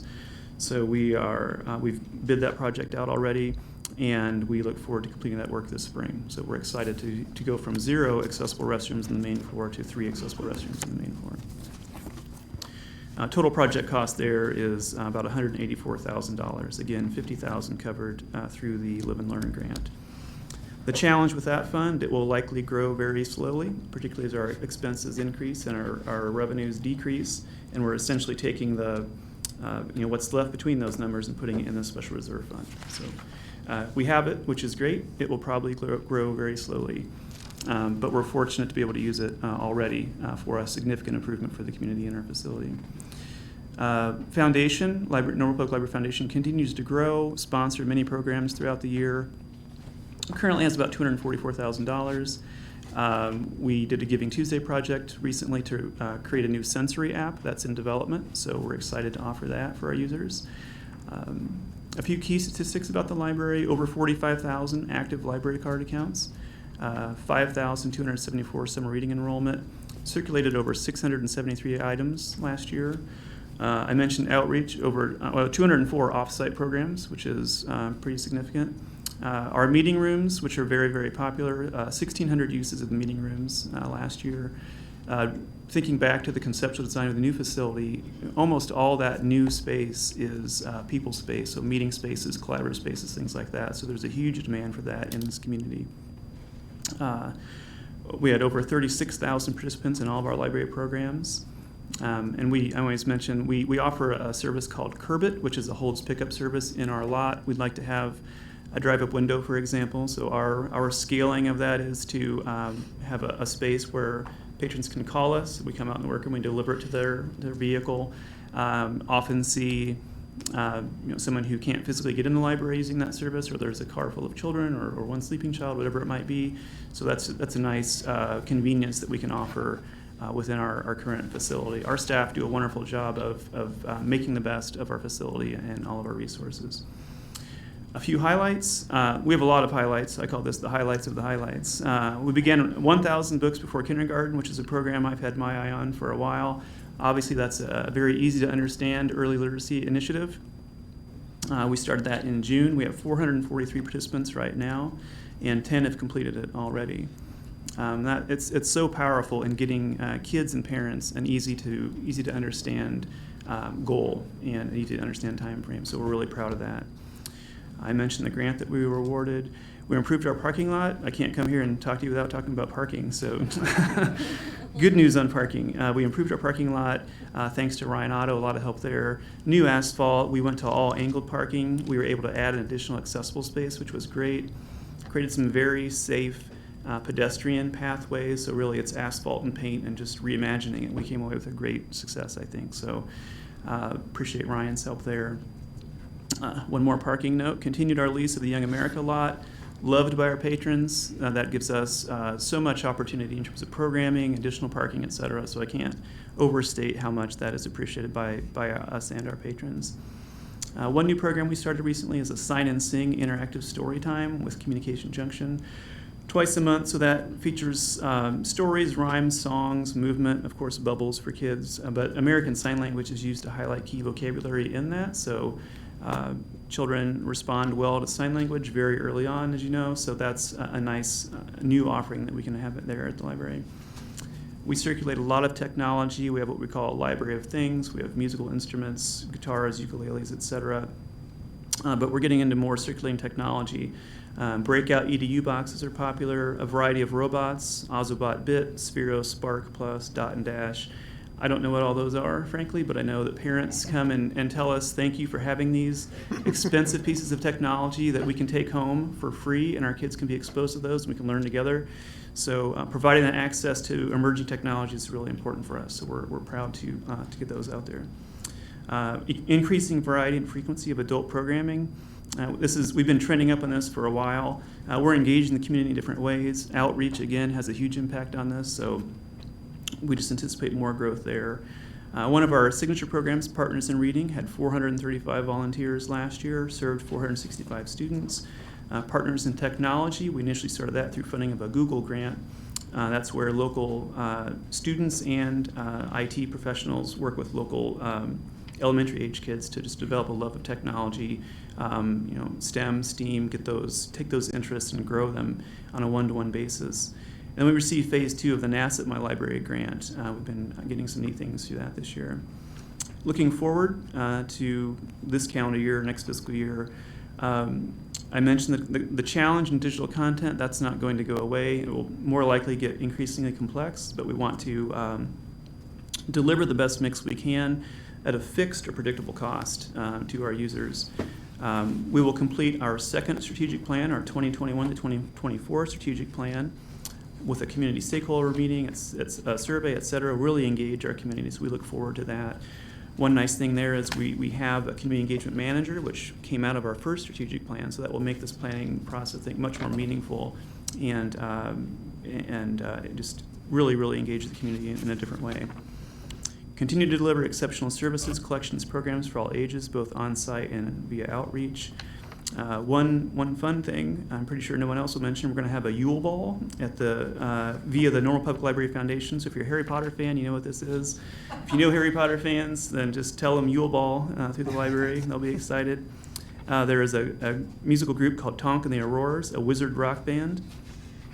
So this takes place on March 7th. It's a fundraiser for the foundation, so certainly a fun offering that we have. Hampstead Stage is going to do Aladdin at the library during National Library Week, April 25th. Obviously, we're going to have a large role in helping the community with the census, just being a public library, all of our technology, et cetera, we have. The new accessible restrooms on the main floor should be available late spring. I mentioned the new sensory app. So continuing to do a lot of what we do and adding services, collections, et cetera, as we can. We appreciate the support of the mayor and council, town administration, department heads, all town staff. We have a wonderful board, a wonderful staff, and I'm happy to answer any questions. Thanks, Brian. Other questions? Karen? All right. There we go. So you mentioned that you had 45,000 active patrons. Yes. On average, how many patrons come through the library on a daily basis? It varies. So in June, for example, it might be 1,300 a day. So I always use like 800 to 1,200 a day, but June is really that heavy month. So the easy number is about 1,000 a day. Okay. And your meeting rooms, have you had to turn away groups Every because day. they're, Yes. and what size and how many rooms do you have? So we have the community room, which is about 3,000 square feet, and our boardroom. Those are the two reservable public spaces. We have actively reconfigured and even moved some shelving, gone to, we don't want to have items high or really low because of accessibility, but we've made some changes to open up the central core of our facility and put a lot of seating in there, so tables and chairs. Those type of spaces are really valuable. There's a lot of tutoring that takes place in the library, so a lot of people who use the library for meeting space or collaboration, small groups particularly, will just grab a table. But the community room, for example, that is, it is very, almost difficult to reserve, I would say, because there's so much demand for it. And there is no charge for patrons to rent those spaces? It's just a question of timing and getting? Correct. It's just on a it. reservation, not a rental, right? Mhm. I noticed you still have some revenues for library fines. Yes. Some communities are eliminating fines Mhm. in an effort to encourage patrons to more fully use the library. Yes. Have you looked at whether or not that would materially impact your budget? Yes, we have, and each year I talk to the board about potential changes in revenues. We don't have that many, but I would say we spent the most time likely talking about fines this last year. It's certainly a very popular trend to completely do away with fines. Interestingly, I have patrons, residents come to me and express both sides of that. You know, I like library fines. It helps teach my children about responsibility, et cetera. We want to take down as many barriers as possible. We do look at it and see what is the budget impact. And we, just to share, we forgive fines. So we are wired to loan things for free. That's how we wake up in the morning. So we don't want to collect money. So we just want people to bring their things back. You can renew them many times. You can renew them on your phone. You can call. You can come in. So we want our items to be out being used and then to come back. That's how we want it to work. So we forgive a lot of fines. We talked about the fine-free movement and decided at this time, given the various parameters of the budget this year, it doesn't make sense for us, or it doesn't put us in a position, I guess, that we want to be in with the already having a reduction in our budget. So certainly keeping our eye on it. I know Chicago just went fine-free. Columbus in Ohio is fine-free. So it's certainly, it's a big movement, and there are a number of perspectives on it, I realize. So. Do you have any sense of how many families are using your library because they are homeschooling their children and it is their best resource for materials that they cannot otherwise access? It's a growing number. I don't know the number. I've heard it thrown out that there's about 1,000 or so homeschooled children in this community. I think that's growing. So something that we see in the library is how education is changing in terms of more and more homeschooling, and the library serving as their kind of core resource, I guess. Also a meeting place, and also homeschool families will come and just be at the library and learn, read, et cetera, interact with the library. But also higher education, as more and more adults take classes online, for example. They'll come to the library, and we almost serve as their de facto institution while they're getting their higher education, whether it's a bachelor's or a master's. So we see education changing in a number of ways. And I know there have been some citizens comment on the feasibility of, or the possibility that you are duplicating services that can be accessed through the Milner Library at ISU or through school libraries. Can you, just in a simple statement, address what it is that is unique to a public library and why your services are important to the community in the way it delivers them now? Absolutely, that's a great point. Our missions are very different. So we look to serve the entire community, and particularly normal residents, obviously. To use your example of Milner, they serve to, they exist to serve the needs of the students, the faculty, the staff of Illinois State University. They're tied into a consortium of academic libraries throughout the state. We're tied into a regional consortium of public libraries, for example. School libraries, they're tricky. School libraries face a lot of challenges right now. And so we've looked at how do we best, how can we improve that situation? Our first goal was, let's get library cards in the hands of every student at Unit 5. We've done that. So then we established a core set of resources that those students could have access to with that library card. We've done that. What's next? Within our organizational capacity, I can't say how much we could go out and do like pop-up stops at every school, for example. And we stay in tight conversation with Bloomington doing this as well. And keep in mind, Unit 5 is served by 5 different library service areas: Bloomington, Normal, Towanda, Hudson, and Carlock. So there's a lot of parameters there to manage. But the key thing that we saw was, let's get library cards in the hands of every student. Let's encourage the students to come to the library if possible. And we've had a number of great stories of students coming in saying, I've never been here. They come in with maybe not a parent, maybe a grandparent or a friend, but they have the card in their hand. And the way that we did that was we got to an opt-out process. So a parent had to actively opt out at registration for that student not to get that card. So it's been a great success. So, but we're trying to bite off, pieces of that as we can improve that as we can. And how do you coordinate with the Bloomington Library? Many conversations. I used to work at Bloomington. Several of our staff used to work at Bloomington. We have part-time staff who work at both. We're working on getting our boards together to have a conversation just to know each other, get to know each other better. We have staff who regularly talk to each other, particularly like teen librarians, for example, our community engagement position with their similar position. I talk to the Bloomington director. So we are in regular conversation. We do a lot together, and we have reciprocal borrowing, not just at Bloomington Normal Public Libraries, but almost any public library throughout the state. And someone can have a Bloomington Library card who's a normal resident without any charge? Right, correct. Mm-hmm. Yeah. Kathleen? I won't take up a lot of time. I'd just like to commend you, Brian, and your staff and your board for how every year you continue to amaze me on what you continue to do on with limited and restricted resources. So it is not lost on me.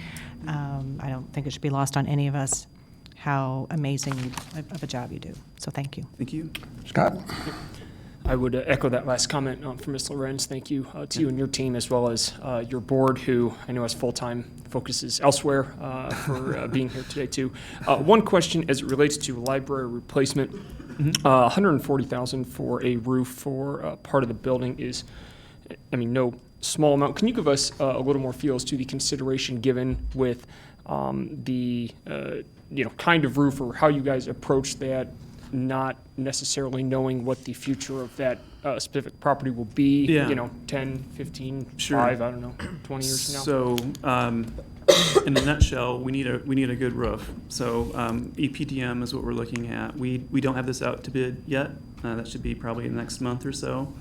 I talked to Mark Clinch about the type of roof a couple years ago, when we did the east roof, and that was much more complex. We had some drainage issues. We had 1972 skylights that we had to replace, long runs with those.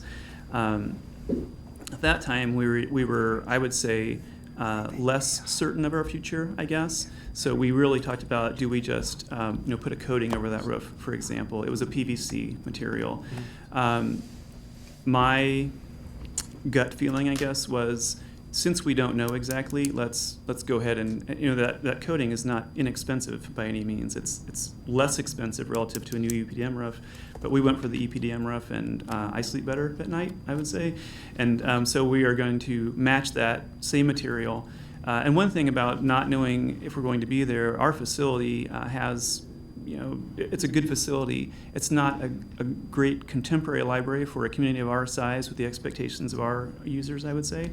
But the facility has a lot of potential uses, and we've been approached by lots of people who'd like to be in there. So I think we're just trying to maintain the value, be safe, first of all, use our resources well, protect the library and all the contents, but also make good decisions moving forward in terms of the value of the library. Okay, thanks. Mr. Nord? Stan?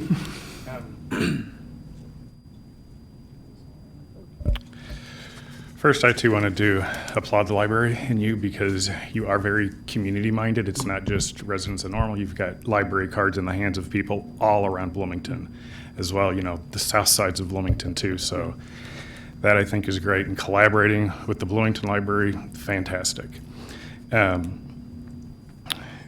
Just for my education, I guess, public education too, the library assesses a tax levy as well, right? So this is complicated. Okay. So we have the library board in Illinois. An elected library board has a lot of authority.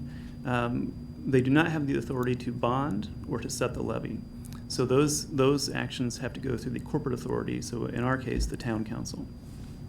So I work with the library board to establish a budget, and then I work with, and they approve that, I enter that, then I work with the town budget committee to get that. I enter it in the system, and we meet with the budget committee and talk about revenues, expenses, everything, and then we iterate up to this point to where we have the final budget and have this discussion.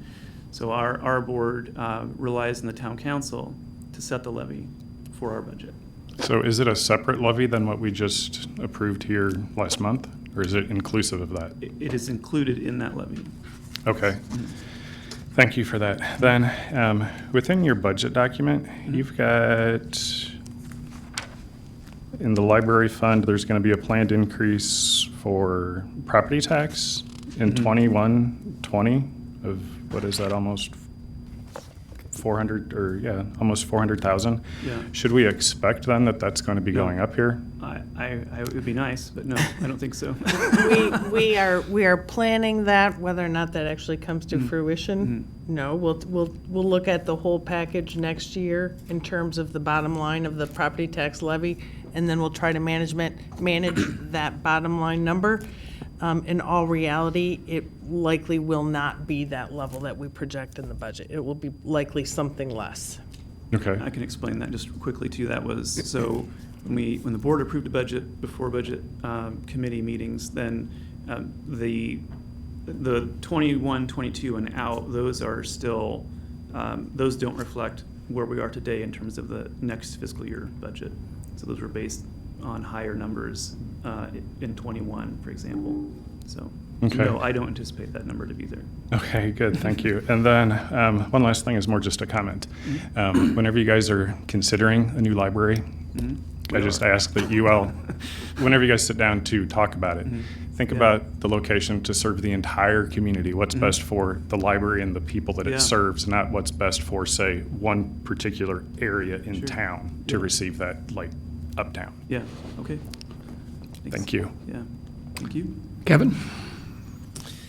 Yeah, I want to add my thanks and congratulations, working with you periodically on the task force, getting to watch this evolve. And as Ms. Lorenz stated, I'm amazed every year that you come up with new programs and figure out ways to iterate outreach with essentially zero assets, figuring out how to go out into the community without buying mobile and a bunch of things. And I also want to highlight in the question about what's the difference between a public and a university library is all the programs that you were talking about growing, all those kids programs, that kid content, all of that tech, all of that stuff, an academic library doesn't even begin to address. So all of the things that we think about for our children as a resource center and then a physical space, entrepreneurs, meetings, all of those things, none of that is accessible on a university campus that you do and figure out continually how to grow those. Obviously in a very constrained space that you've figured out how to continue to rejigger as you go along to make it more accessible. So there's a lot that you do that is not provided on a college campus. And then applaud, I said this the first time you started talking about reaching out to Unit 5 and our elementaries, is the ability for you to extend services that maybe our school district doesn't have money to invest in their libraries, that you're an extension. You can take what they do and extend it and provide greater and greater opportunities and resources to our local students. So I think that's another very, very valuable iteration that you provide. Lastly, I'm going to agree with your roof investment. I'm glad Mr. Preston brought that up. That's the one thing I was going to ask you about. With such an uncertain future about when and where and the like of a new library, I think it's wise to invest in that asset. You may be there for a long time, you may not be, but to make sure that that building is safe and closed up, I think is a good investment decision. Thanks. Thank you, Brian, members of the board. You do an Thank you. excellent job with the resources you have. You're very creative, very adaptive. Kudos to what you guys do on a day-to-day basis. Ken? Appreciate it. Just the dates. So you mentioned the citizen engagement planned. When will that be scheduled? Likely fall Of 2020. this year? Correct, yeah. So we are planning, in 2020, we're completing the work for our 2021 to 2024 strategic plan. And then the Yule Ball, The U-Ball is March 7th. March Tickets- 7th? Tickets go on sale early February, yeah. Oh, shh, I'll be out of town. I would like to, I'm planning to go to the Yule Ball as Yeah, a Harry okay. Potter fan, and I would like to encourage all of us on council to show our support for that. Yeah. Appreciate it, thank you. Not that you don't have enough of us already. Yeah. Right? Thanks. Thank you. Moving on, before we do, there will be public comment available. There'll be sign-up sheets outside the council chambers as always, and that comment will come at the end of all this presentation. So just to let people know that will happen.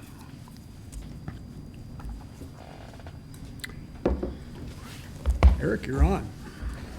Last year, we decided to let Mr. Hanson have a waiver in terms of budget review because he had been here a week. So now he's got a year and a week under his belt, so he's all in. He's ready to answer any questions you might have. And he's going to start with the mayor and council budget, which can be found on page 98. Yeah, I noticed in my first time, the only thing more exciting about presenting administrative cost is doing it after the library and all their amazing programs. Andrew, we're going to discuss the schedule for next year. They do some great stuff there in the library. I always enjoy hearing about that department, all the departments. But as Ms. Reese said, my job here today is to just kind of walk through the administrative expenses of the budget. These reflect just a couple percentage of the total operating cost, and most of them are fixed by either ordinance or other actions. So I'll probably run through them fairly quickly, and then if you have questions, let me know. Of note, in the mayor council budget, expenses are a little down compared to our estimate for this year, and that is entirely due to there's additional costs with the Citizen Summit we just did. So Lyle was brought back and undertook that activity, and so as you see from next year, expenses are down in this budget about 20,000. As we look at this administratively, we identify those fixed costs. Obviously, regular salaries are set by ordinance. State and federally mandated employer Social Security comes out. And then the rest of those services, contractual services, are reflected based on either contracts or agreements that we look through that we, most cases, undertake every year. No major adjustments in this fund. Obviously, you know, and see in the out years, there is an expense going forward for a council compensation adjustment that was approved in 19, and that's reflected in the out years. So that's the only major change there. Any questions on? Questions on mayor and council? Kevin? Are we going to budget for additional citizen summits in the future? That would be something that we would take, you know, if council would like that reflected, then they can absolutely be added. Okay. Again, the total amount of those relative to the total budget is not a Right. overly difficult thing to get inserted. Thank you. Dan? For the mayor and trustees, just on the future. Microphone. A couple items. On the future years, you've got revised up-down 2.0 plan. So in light of the conversation we had in December with the town priorities, please refer to those when you update this for next year. And then for the salaries and wages, you've got Social Security, but there's not Medicare and like unemployment. Does the town not pay those? Is that something unique to municipalities? No, we pay it. I don't know what, that's a payroll-related question, so I don't know. I'll defer to finance.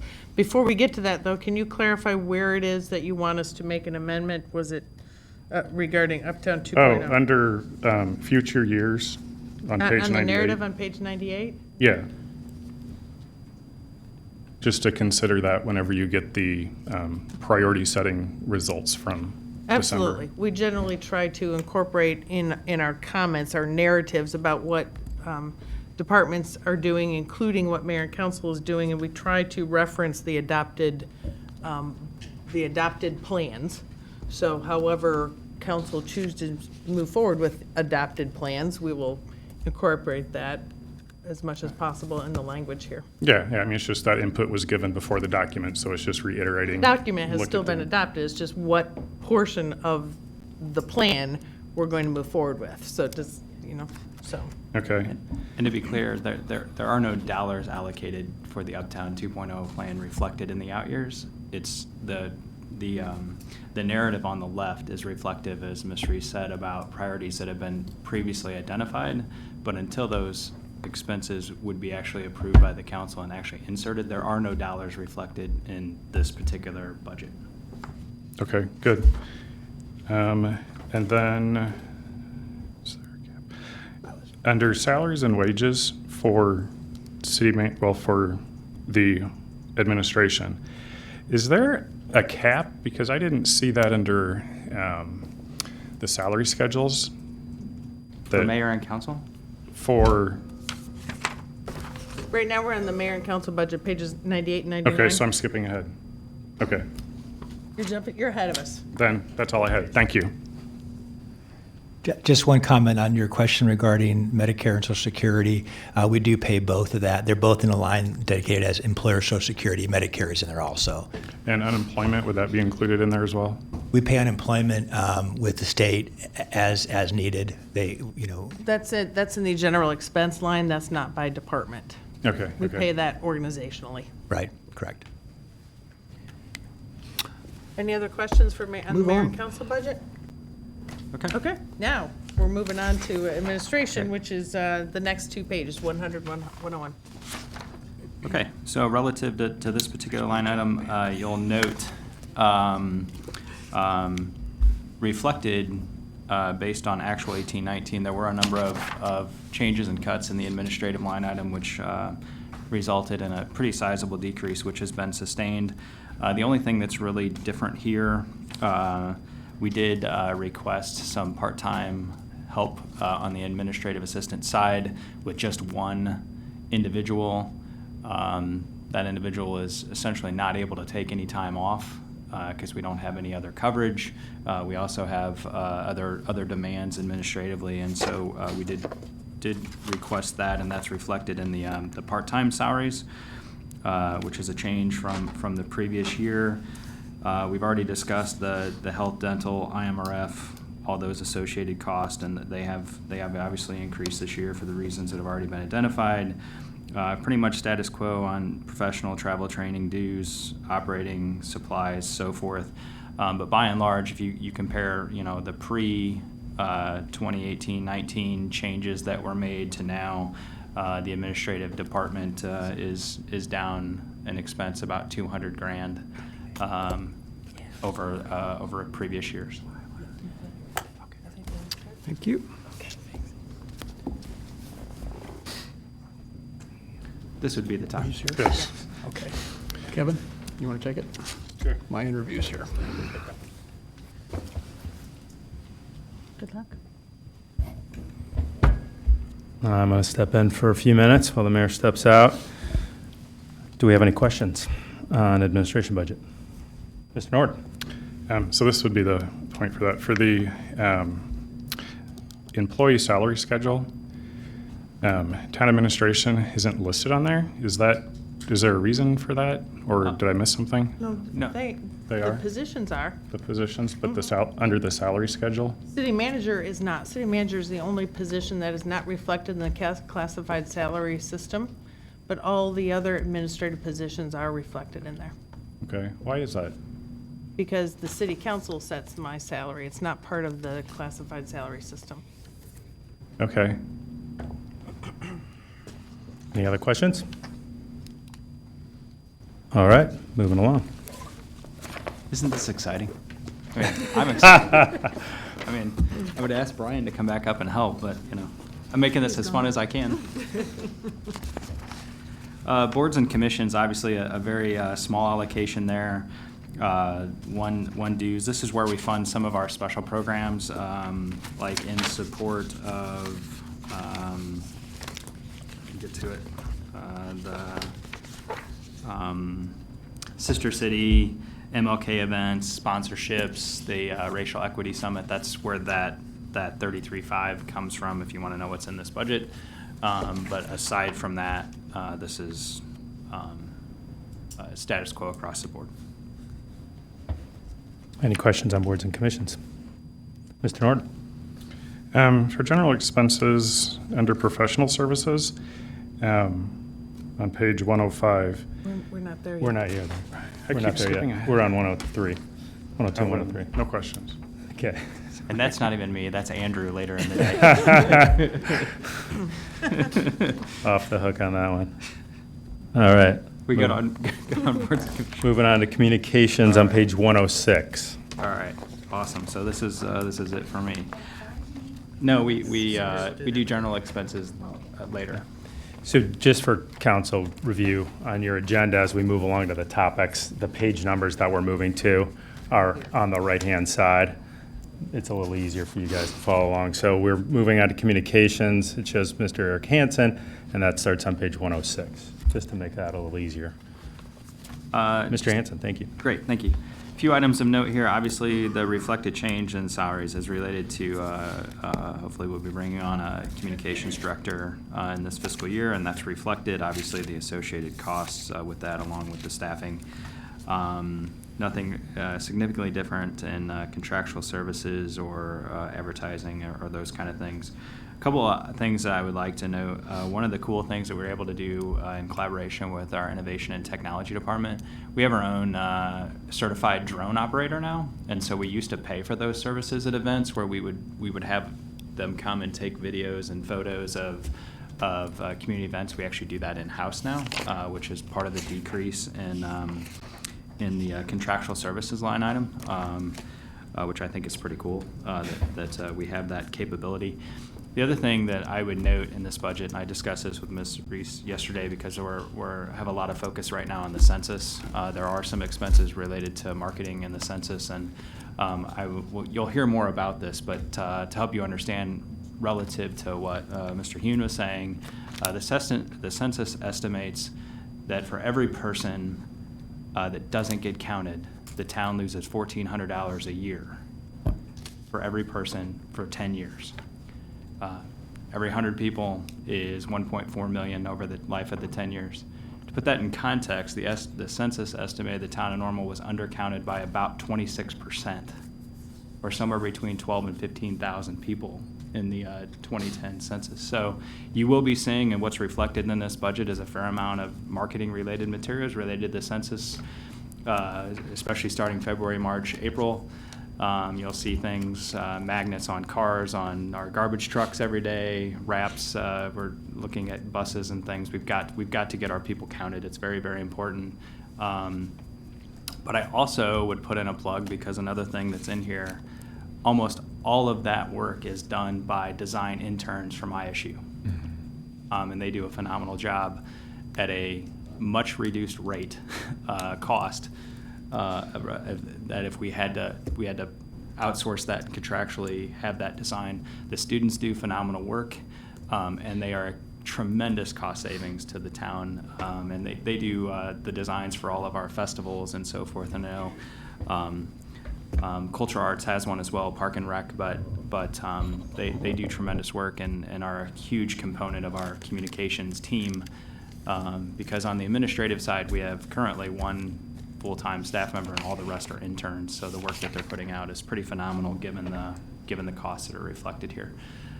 Just wanted to put a plug in for that and to help promote the census. That's all I have. Any questions? Ms. Smith? Does Normal get to count ISU students in our population? Yes. So even the students who don't claim this as their permanent residence, we get to consider them as Normal residents for the purposes of the census? The census nationwide says where you're living on April 1st of 2020 is your residence, regardless of whether you have a second residence or you're a student. You live here during the year. Is the town of Normal incurring any obligation to count, or is all of the physical counting deferred to the federal oversight? Relative to the students? Well, I understand that the current census plan is to rely heavily on online use instead of paper forms or door-to-door.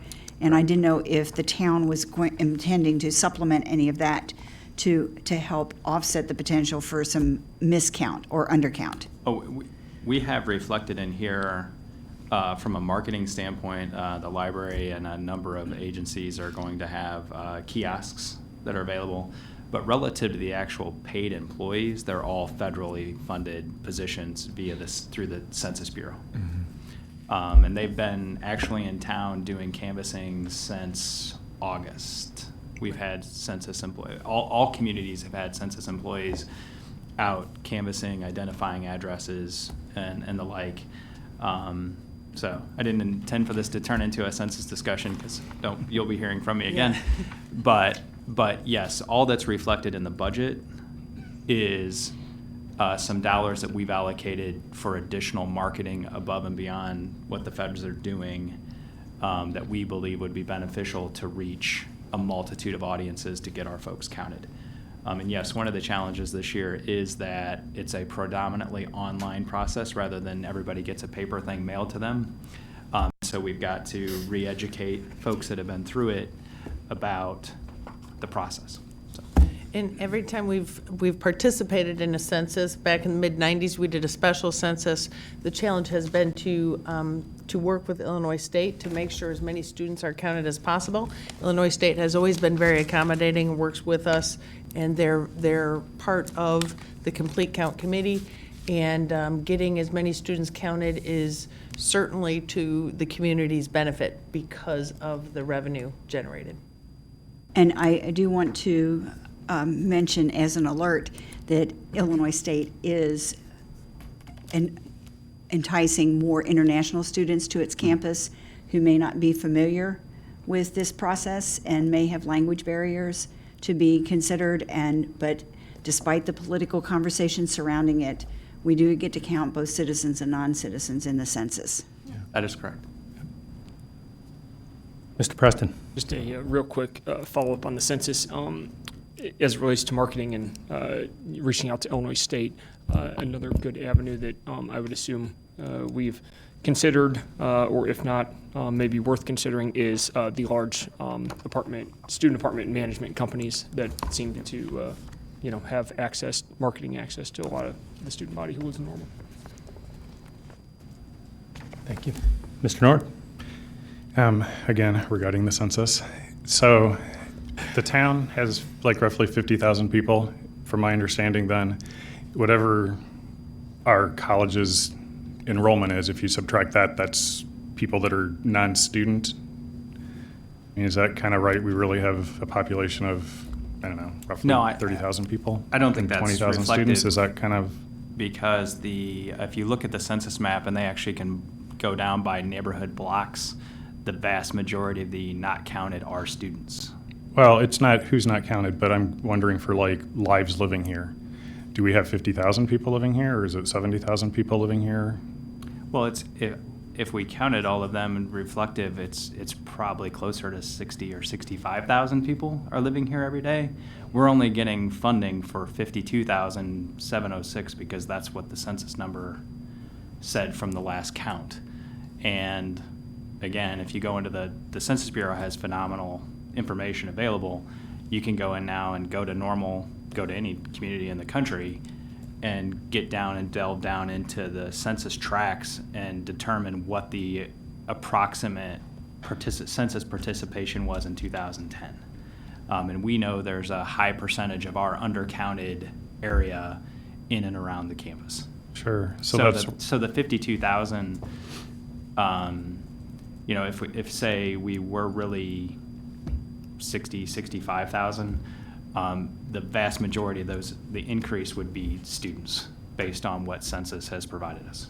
Sure. And then also another thing to help promote people signing up for the census or participating is the CDBG funds that we have. Mm-hmm. Some of those are restricted based on information provided through the census. So we've got some areas that probably should be included that are not, possibly because they didn't participate.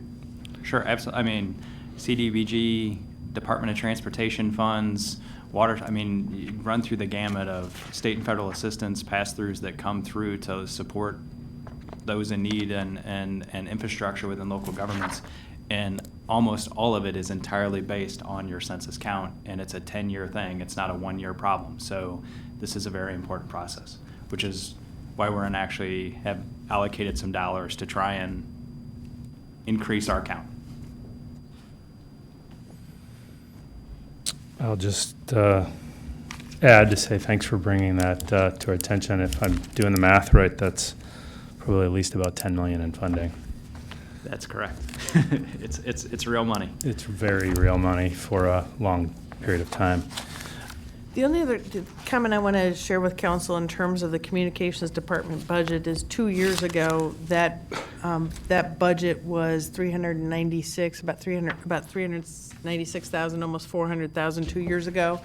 We cut it back when we did our budget cuts through attrition when the director retired. So what you're seeing in the proposed budget is obviously that position reinstated, and so it's very comparable to where we were 2 years ago. Great. Thank you. Thanks. Before moving on, let's take a quick 5-minute break. Anybody has to go to the bathroom or what have you. We'll get back at 20 after to pick up with the town clerk.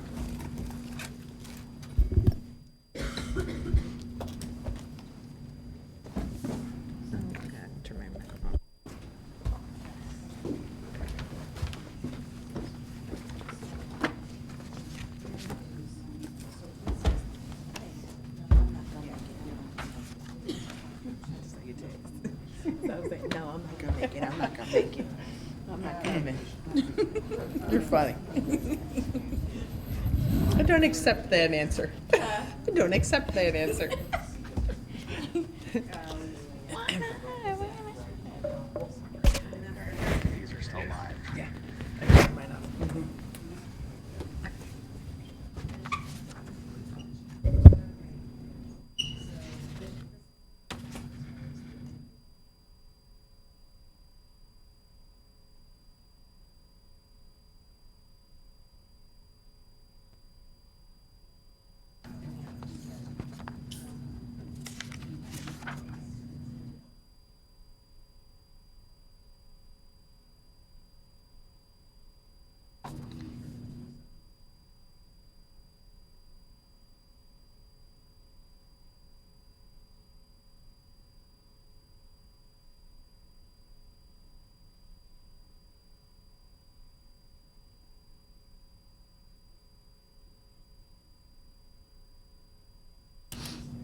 Can I ask you a couple questions? I know that Eric presented it, Oh, I but, didn't bring my glasses.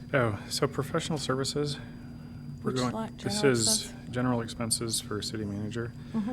No. We didn't have okay. anything, or, yeah, city Other manager. expenses. Uh-huh. We didn't have anything for 18 and 19. Didn't have anything for 19 and 20, but we're estimating 400,000 for the next couple of years. Yeah, What's that for? That's the contingency that Andrew referenced, that we instituted a $400,000 contingency each year for 3 years. That's it. So Okay. that's our contingency fund. And then contract payments for other expenses, it looks like it's bumping up like $1.1 million. Right. Do you have do you have that, Andrew's PowerPoint handy? We actually haven't covered this yet, but we'll cover this one in a few minutes, this Okay. page. Sure, it was just part of No, page 100. we haven't got there yet. No, it said it was part of page 100, but then there wasn't like a leading intro.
with that No, email. no, this is just a budget. It's not the actual expense. We still will come back and get council approval on contracts and such. This is just our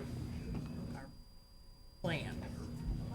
And if it, again, like I heard Kevin say, if it's something under 25,000, then, you know, we might move forward as staff has planned. But certainly if it's a significant item, we come back to council and get your formal approval. Good. So just because it's in the budget doesn't mean we're spending money on it. Correct. Good. Then we're on the same page. Yeah. All right, we're going to get going here. Here's where we're gonna find the big bucks.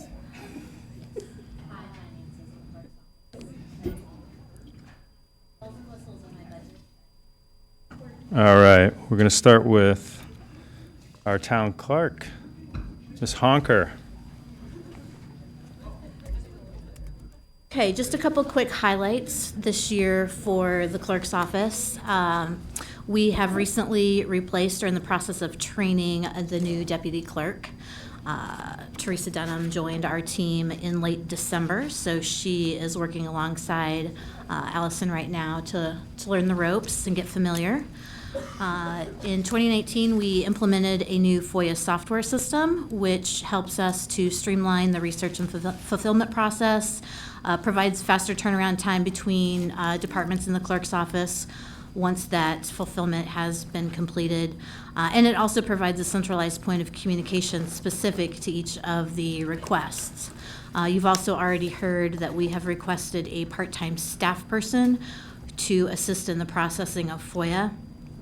In 2019, excluding all of January and part of February, because that's when we went live with the software, the office processed 1,103 FOIA requests. Those requests equaled 1,909 hours of staff time to process. If you want to break that down in work days, 255 working days was spent solely on processing FOIAs in roughly 10 and a half months last year. With the software, I'm able to track those numbers much more accurately. For instance, that cost of hours equals $36,985 in financial impact of staff time. So each user in the system, their hourly wage is broken out. So anytime they spend time working on FOIA, it's logged in and entered so that we have a very accurate picture of what it costs us to process FOIA. The other big things that we've worked on this year is we have developed a database of all of our contracts, agreements, motions, MOUs, and such to provide a search and sort listing of items using a variety of parameters such as expiration dates, whether it's intergovernmental agreement, whether it's an auto-renew contract. We started at current and worked back. So far, we're through 2004, which gives us a really good picture of what we have out there, and we'll continue to work until we incorporate all of those agreements. The other thing that we are working on this year is the revision of the Illinois application for authority to dispose of local records schedule. This is a critical item for us for proper records disposal and retention. We hit a couple of hiccups last year with state staffing changes. A couple of people have started, trained, and then left. So that's why it is still ongoing. And then from that point, most of our work right now, as time allows, is to work on projects necessary to create and maintain a more accessible records management system. Our goal is to digitize records in a way that makes them more accessible to staff and to the public, such as having ordinances and resolutions available online as opposed to having to call our office to find them. Similarly with contracts and agreements or other documents that are available for public inspection. Budget-wise, there's not a lot of changes. As I said, we don't have a lot of bells and whistles, so it's pretty much just operating costs outside of the salary line item. If you have any questions, I would be happy to answer any. Any questions? Ms. Smith? What was that count of FOIA requests from last year? We processed 1,143 FOIAs. Oh, 43. And what is involved in staff meeting those FOIA requests? What does the staff have to do that contributes to the number of hours dedicated to this? What's the process? Well, it would depend on the type of records request. Obviously, the protocol for a police records request is different than that of an administrative request, such as emails or contracts, that type of thing. Police requests involve police records. It involves police administration, all reviewing the documents prior to being sent to us. Once we get them, then we review those records and do any redacting necessary. And oftentimes there's consultation with legal, depending on the scope of the reports. Similarly, with administrative requests, for example, if the request is for a batch of emails, IT has to be involved. Most of the parties, if there's multiple parties emails being requested, they're involved to ensure that we've gotten all of the accurate information from the poll.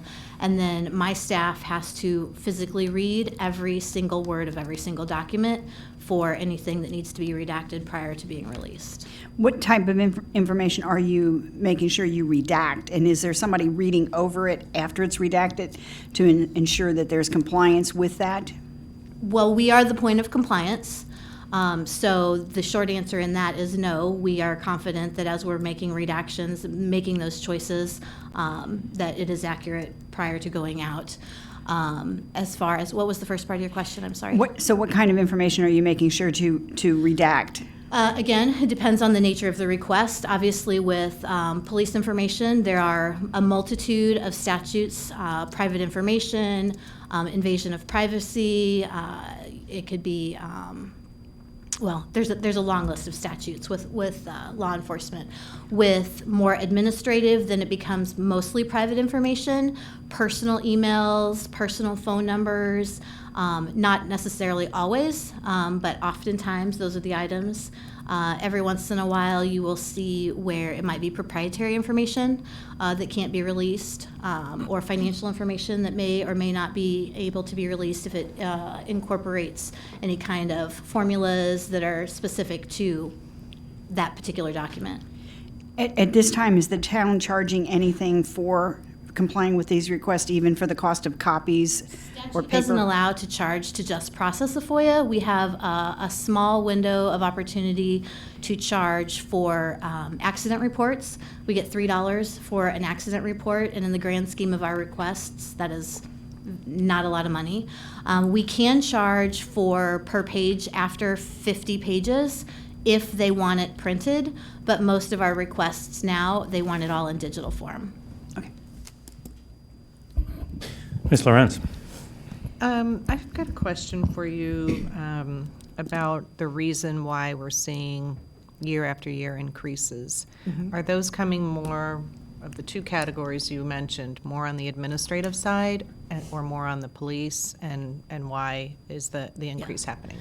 This year, I would definitely say we have seen the number of police requests always outweighs the administrative requests just by the nature of those requests. However, we have seen since the 2019 election, we have seen a substantial uptick in what I consider administrative requests, emails, contracts, correspondence, that type of thing. And those are the ones that typically take a significant amount of staff time to process. As a follow-on to that, could you give a ballpark? Because I know I've been FOIA'd, somebody wants to see all the emails with, a certain phrase in it or a certain person's name in it. Ballpark, what does, in hours, what does that usually require? Particularly with the FOIA request that you are referenced, I believe that particular request yielded approximately 6,000 documents that my staff and I have to review, that IT has to pull. And then we go through and pull out anything that's not within the scope of the request. A request like that, depending on how long it takes IT to process it, because it could take them a half an hour up to maybe 6 hours, depending on how long it takes the system to work through that. And usually at a minimum, it's 8 hours of my staff time, or my department staff time, and it could be as much as 16 to 18 hours. Wow. Mr. Preston?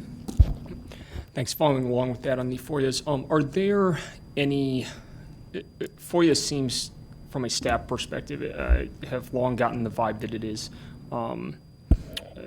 not very efficient. Are there efficiencies out there to make it a little easier on staff, be it, technology or software related, or anything else that can maybe help ease a little bit of the burden of, balancing transparency and being an open government and being, statutorily required to, and just the amount of time it takes for staff? Sure.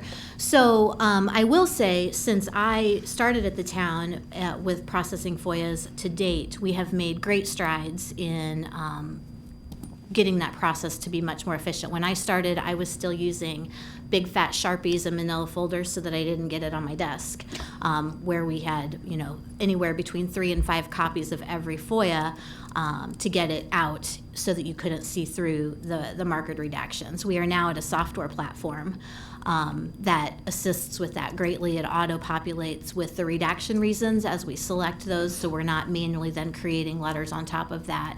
The biggest area of time savings with the software has been the interdepartmental timing.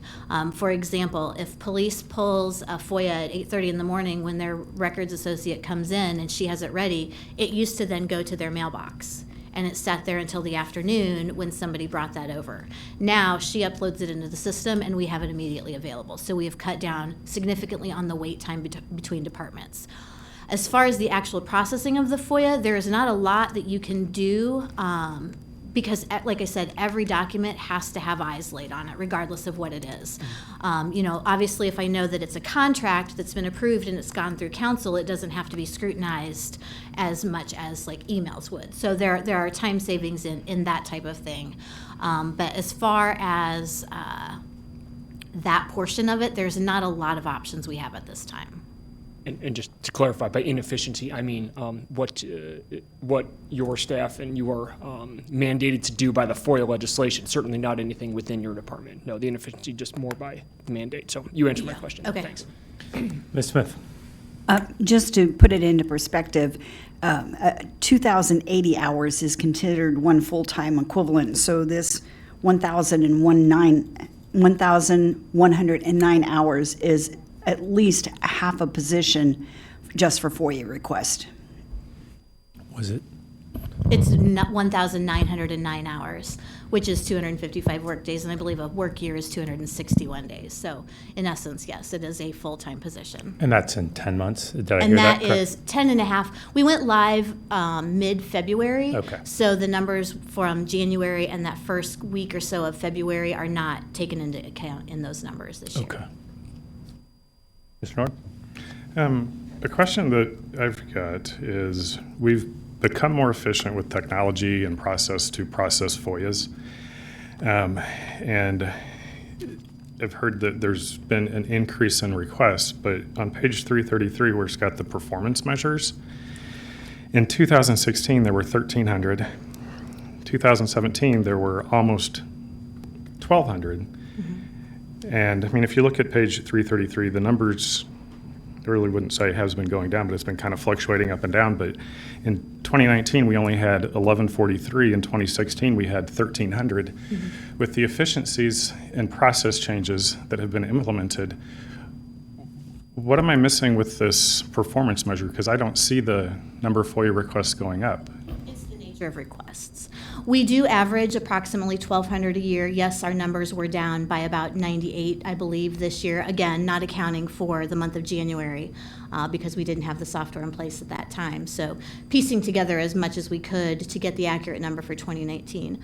The difference is the nature. When you look at a per-page fulfillment of FOIAs, most police requests, again, who are the higher requests that we get, I would say are an average of 10 to 12 pages per request. This year, we have produced, I don't have the number with me, but I'm going to say we're not shy of at least 15,000 pages of documents, specifically emails, that are not what I would consider part of our norm. We've processed more of those this year than we have in the years past. Sure, then one request I would have is maybe look at the metrics that are being collected and tweak them so they're more like on a per page basis, because if that equates to like staff time, that's easier to justify than a per request type of thing. Does that make sense? Because it's from what I'm hearing, if a request used to only be 2 or 3 pages, and that counts as just one request, but the requests now are hundreds of pages. If you measure based on pages, then, But we also measure based on time spent. or on time spent instead of what this shows, which isn't quite reflective of what you're saying. Right, in fact, we'll probably look at all of our metrics for each department moving forward, because there are a couple other departments that want to take a review and maybe report things a little bit differently. And so I appreciate that comment. We will, because even if a FOIA number is down, the quantity is down, again, the time and the resources to fulfill that FOIA request, we are trending up. The other thing I wanted to highlight before we move off the clerk's department is, as she mentioned, we do budget, this budget does include a part-time office associate that's going to be targeting the FOIA duties and supporting that. I just wanted to highlight that is a position that we actually incorporated in the budget document a few years ago, and in the cuts, we eliminated it. This is, again, one of those part-time positions that we are asking to reintroduce, so. Excellent. Thank you. Moving on to Corporation Counsel, Mr. Day.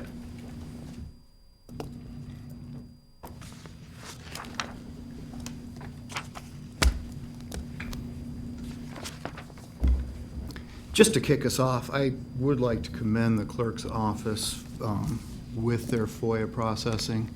I recently sent a FOIA request of my own to the Attorney General asking for some of their opinions that they've been given out, and the response I got back from them was, well, this is an awful lot of work and we'll have to look and see how we can eventually get to it. And they took like 10 days to give me 70 pages, and there's more to come.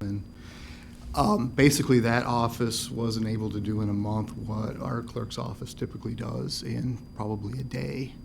So in terms of their ability in processing, they're really outstanding in what they do with that. Also like to thank her for making my budget look really boring. Traditionally, I come here and say this is a status quo budget where there aren't any changes. This is a status quo budget where there aren't any significant changes. I'd be happy to answer any questions anybody has. Any questions for Mr. Day? I just have one. Mr. Nord. This is, I guess, more for public education as well. You represent the town staff, the town's position as an attorney and for their legal perspective. But there is no one that represents the taxpayers. That's the elected representative's responsibility. Is that fair to Correct. say? Under the Code of Ethics for attorneys here, we represent, as a lawyer, we represent the corporate entity of the town. So it's the town proper, the corporate entity. So it's not any particular employee, it's not the council, it's not the mayor, it's the corporate entity of the town. Yeah, and not the citizens. Well, the citizens are, because the corporate entity of the town of Normal is the citizens. So certainly in a way, yes, depends on what you're meaning quite by that question, but. Just if we have questions for something as it would pertain towards like citizens or taxpayers, are we able to come and ask you, is this good for taxpayers versus is this good for the corporate entity? Certainly, I assume you mean legalize. We try very hard in the legal department to stay out of policy. We have enough problems wrapping our head around the legal issues. We try to not get involved in the policy issues. So certainly if there's a legal question, then yeah, I think that If there's a legal question about how it affects citizens, the corporate entity, certainly our office would address that. Okay, thank you. Ms. Smith? I noticed that you're under budget by about 40,000 estimated to actual in the prior year. Has that been a consistent pattern where your budget is, builds in some contingencies and you typically don't need them? Yeah, I do tend to come in under budget. Part of that is there's a part-time position that we haven't filled for a couple of years for a part-time legal clerk. We do have some contingencies built in our contractual services. Typically, that is for hiring outside counsel where we need them for specific issues. We tend to use them for really esoteric employment issues, insurance coverage, things that are a little beyond the scope of what we typically do. So we build in that. We may or may not use that, but we keep that just in case we need outside counsel for something. Then this question is for Ms. Reese. So when his budget isn't spent entirely, where do those funds default to? Just the general fund, they're just in reserves. Okay, so the fact that they're in the budget, if they're not used, they then become available for other purposes without any council action. Correct. We might find that we end the year in a surplus situation, or we might tell council this opportunity, some other opportunity arose, we had some savings here, can we apply that over here? Any other questions? Thanks. Let Mr. Mayor take right back over. Cultural arts is up next. Beth? Looks like cultural arts budget begins on page 114.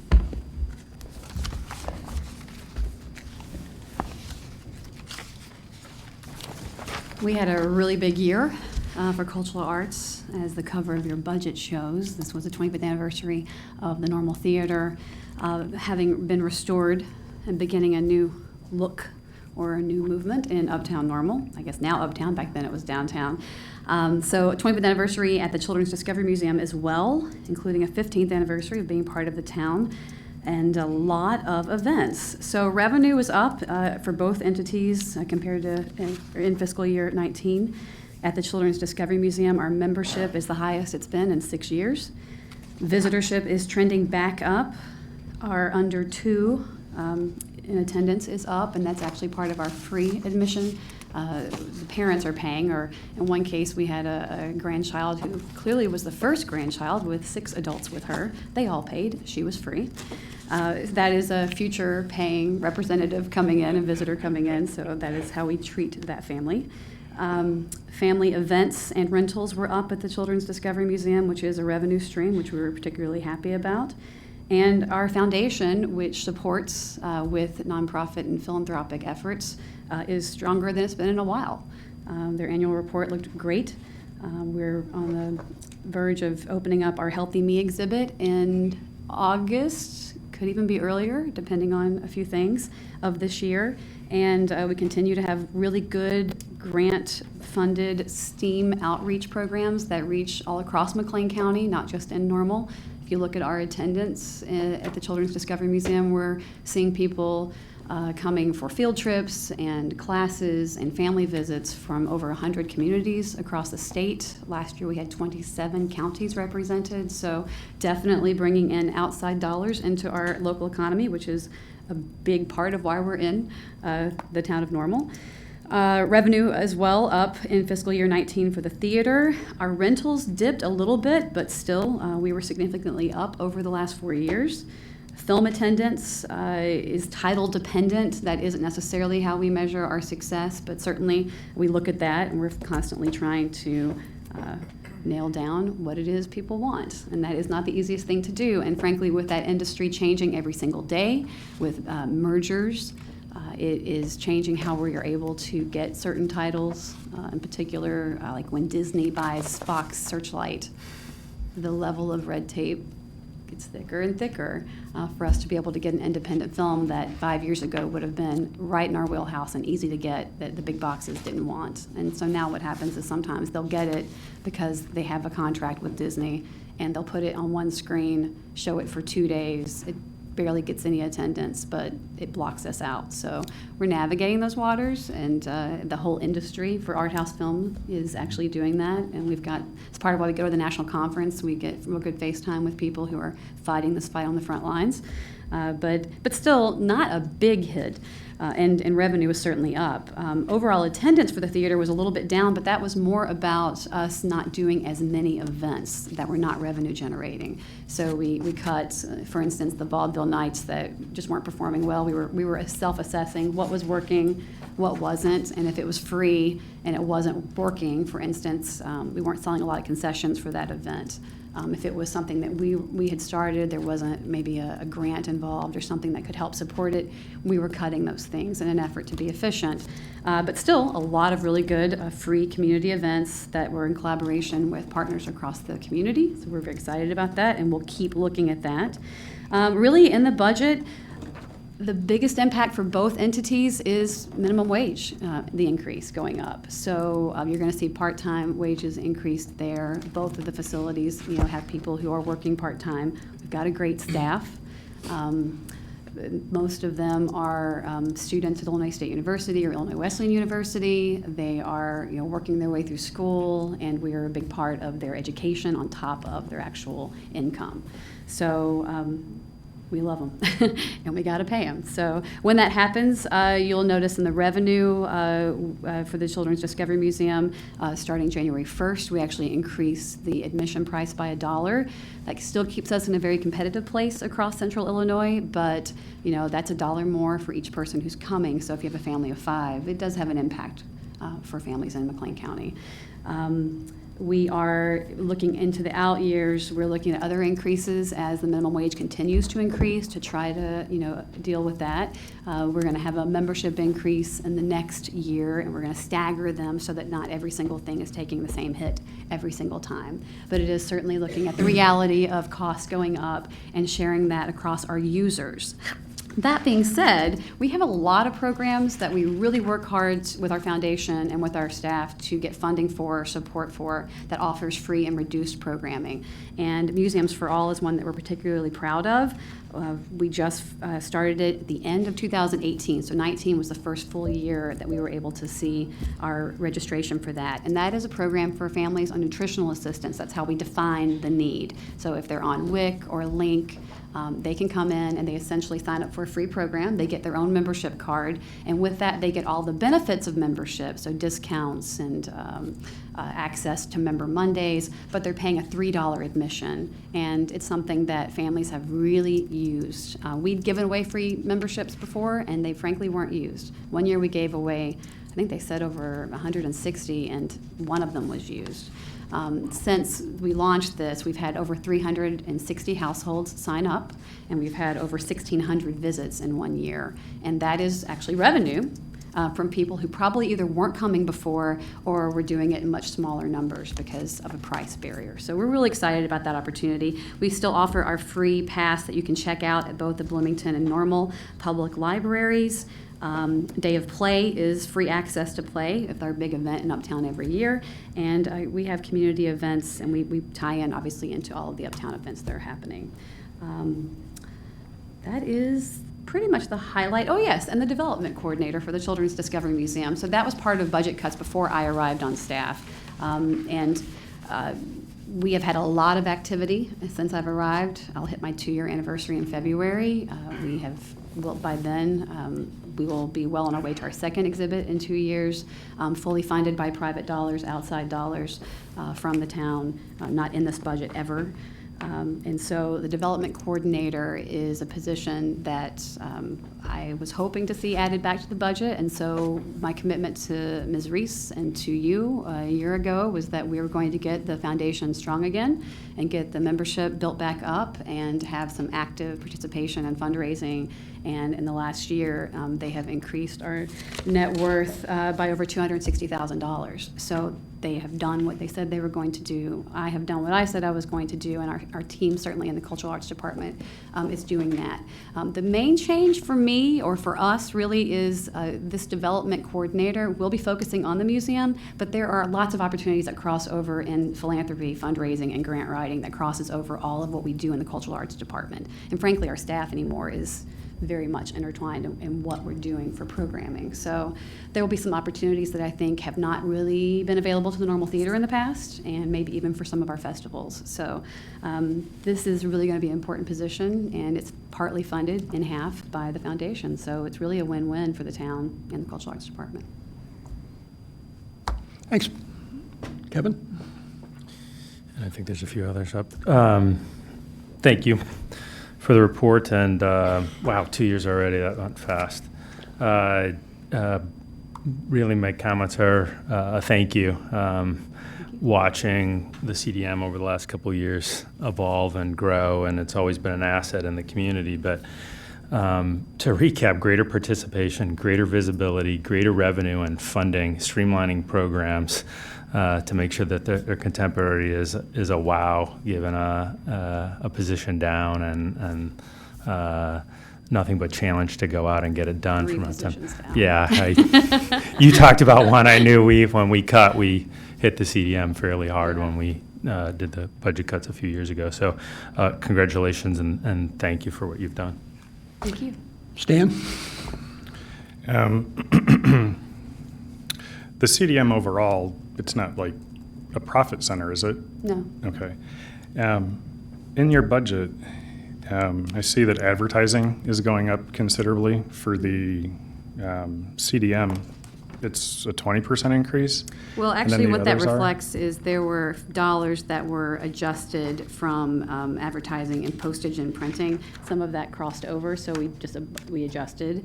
But also, we've had some rebranding. So when we did the new logo, and there's been some just real expenses to what we have to do to get that brand out there and replace all the old stuff. We still occasionally will run into stuff. But So yes. whenever this is advertising, this isn't just like radio, TV, that type of advertising, this is actual printing?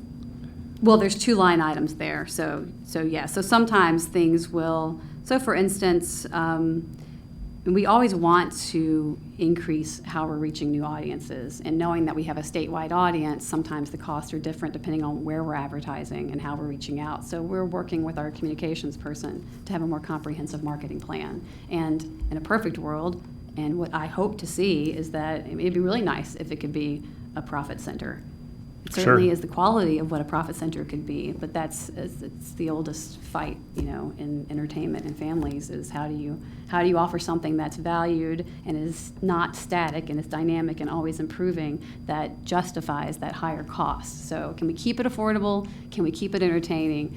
And half of that is just finding the markets. So that is not a significant amount of money to spend in the world of promoting something of this quality, with the impact that it has. If you consider the rate of return for 130-something, 40,000 people coming into the Uptown for the Children's Discovery Museum, what is the impact on the food and beverage tax? The majority of people who are coming to see us are having a meal when they're coming through.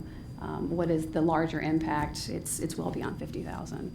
But we watch that very closely, so. The other thing that I'll add to that, to supplement, it also includes the event advertising, special events, pushcart Which is all derby, the revenue. graphic design, all the posters and such. So everything that's used to advertise their events in addition to their programs and the facility Yeah. is shown in this line. And just to illustrate, this year we spent a little bit a different approach on some of the promotions that we were doing, and kind of fed into this decision for marketing and advertising. We had lines out the door for both of our family events for Christmas and Halloween, which last year was not the case, as well as New Year's Eve. We had over 1,000 people in the building on New Year's Eve. So what we were doing towards the end of the year to change our marketing strategy has been working, or at least we feel like anecdotally it seemed to be working. So we're working toward that. And so advertising doesn't get cheaper. Audiences aren't easier to attract. And if you've looked around the community at our landscape, there is a lot of competition for that entertainment dollar. And we still, I would argue, are, if not the, at least among the most affordable family entertainment options in McLean County. But that doesn't mean people aren't spending $25 to jump on a trampoline for 2 hours. It's a lot of fun, and I love it too, but that's the kind of competition. Everything's changing. It's not what it was 5 years ago or 10 years ago, so we got to compete. Sure. And the CDM is similar to, well, I view it as similar to like Parks and Rec and the library. Those are quality of life things that you don't necessarily need to make money for because it's, you're adding to the quality of life. So it wasn't, Right. My expectation isn't that you are making money, just. We'd like to. Yeah, oh, absolutely, absolutely. Yeah. And, just this one expense, when you add it up over the other cultural arts departments, it's, I think, almost $23,000 in increase for just the advertising. Mm-hmm. But you guys do a good job. And just a side question, whenever the parking lot disappears, there where Trail East is, do you have any speculation as to how that's going to impact customers that go to the CDM? Well, hopefully there's an underpass that easily gets us free and safe access to the parking that's on the south side of the museum. That is a 3-hour lot, and currently we do have families that use it, but especially those who have strollers or special needs, that's a bit of a challenge. A lot of people use the decks. A lot of people use the decks. I come in every day and I use the elevator because so often when I'm in there, I'm finding families and I'm talking to them on the way down. So and we walk together to the museum, which is kind of fun. But no, they're definitely using the decks. They use street parking. Some of our families, especially the younger ones, their first meetings or their first visits when they're getting used to us aren't even an hour long. They're getting in, they're getting familiar, they play for 45 minutes, and then they go out to lunch. So they're on the street for an hour. They can use that kind of parking. It's almost like an underground communications thing. The library, has its own challenges for parking. The families help each other out and they figure out where they want to park. But the deck's free for an hour, and that's easy. It's 100 feet door to door between Uptown Station's front door and our front door. It's a 2-minute walk from the College Avenue deck. So as long as there's not a mobility issue, that's typically where we see families parking. So it will be a big deal. It'll be important for us to get access to the south side of the tracks when the opportunity arises. Very important. Karen? So the library mentioned that they are averaging about 1,000 patrons a day. Mm-hmm. Can you translate that number per day to the CDM? I'd have to do the math to make it actually be a per day because ours is really, it can be a roller coaster ride. You can imagine the holidays are extremely busy. When mid-September, when kids go back to school, it's not very busy at all. July is probably our busiest month. So on a busy day, a very busy day, we'll have about 1,000 people in. On a typical day, it's sometimes more like 200 to 300, and on a slow day, it can be as few as 50 to 75. And those are usually our member Mondays, so those are people who've already paid for access to the site, so they're still putting in money whether they come or not. I'm sorry, Ms. Smith, could you mention what a typical day looks like on a field trip day in April? So in about 3 months' time, we'll have over 10,000 kids come through for field trips. And some days we'll have as many as 3 to 5 schools on one day. And those are crazy days, but it's fun. So in any given time, we try to keep the number in the building to about 500 to 600 students, and that's manageable, but that is really kind of the height of it, because field trips are different than a family trip.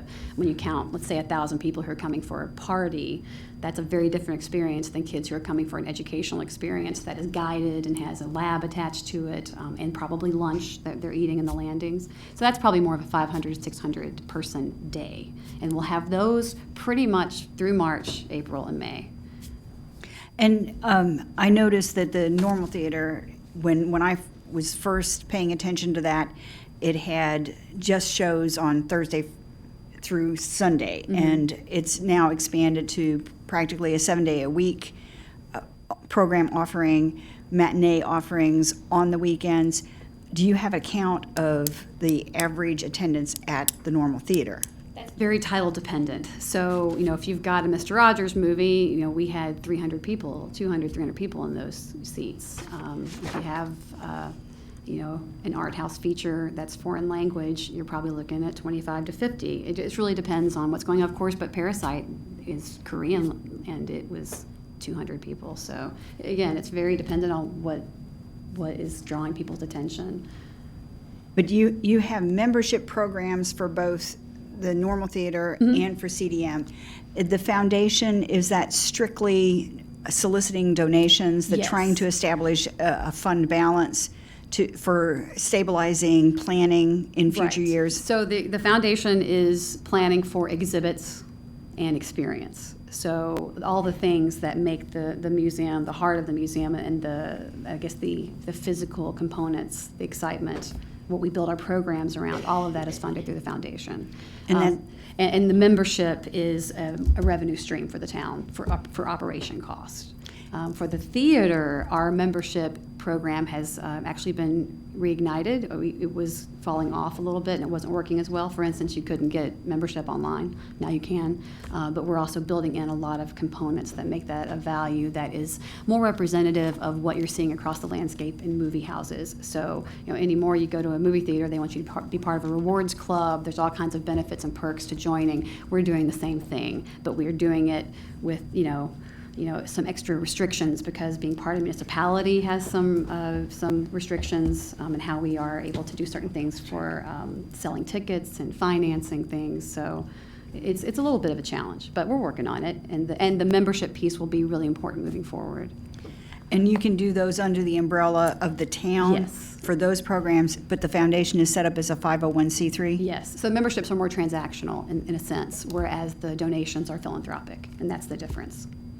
But both very valuable and required for us to continue and be as good as we are. Okay, thank you. Thanks, Beth, for the update. Thank you. Very, very informative. Thanks. I think we're going to break at this point. Take a few minutes to do what you need to do, and lunch is back there. It will be a working lunch, though. Once you settle back in, we're gonna get to it. Keep going.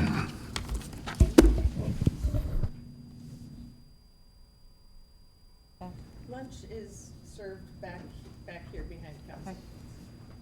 And when do you want us back? What's that? When do you want us back, did you say? Well, I'd say, let's take a 10-minute break and then. Bring it with you. Okay. Didn't like the sunflower seeds? No, a little go a long way for me. You don't want them? No. Okay, save the plan. My parents survived the Depression. Well, I mean, I'd eat them, but here at the table, I felt like I was. No, you're not. I'm gonna throw out the napkin since my damn fingers Okay. have contaminated it.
good point. Well, I am using glass when I'm pouring it out of the water bottle. But that's what the pitcher is for.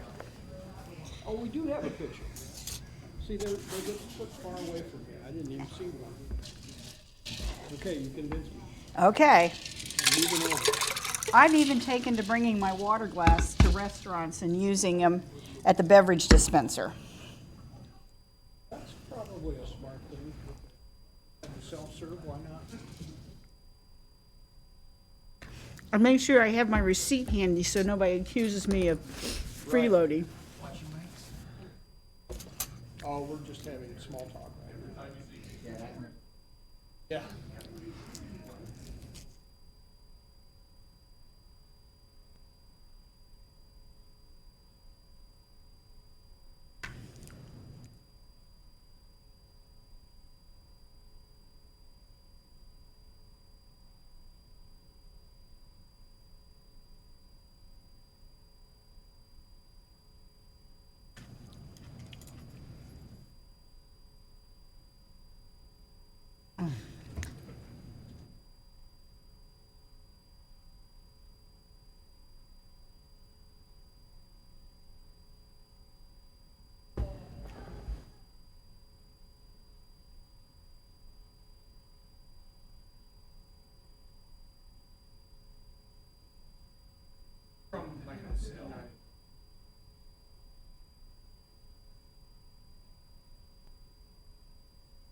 Chris, it went well. Yeah, it went really well. When do you expect it? Who's gonna let me know?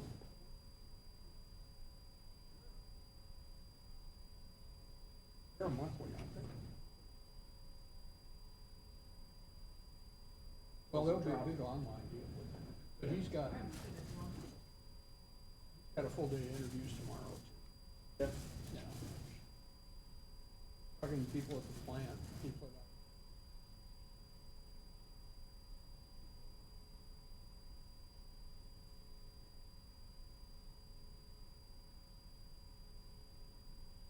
Their growth. just, yeah, growth and what it means to the community.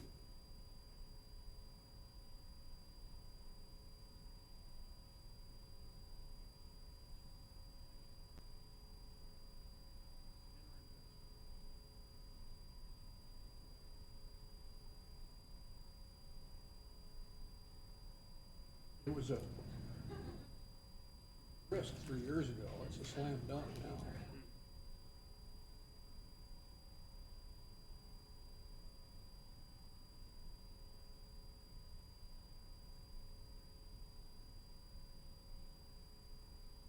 That was the black. That was a couple weeks ago, right? Or was that?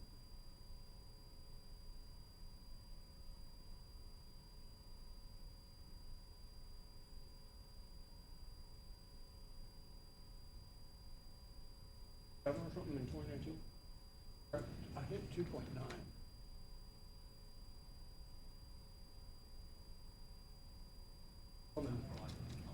Raise money for the town.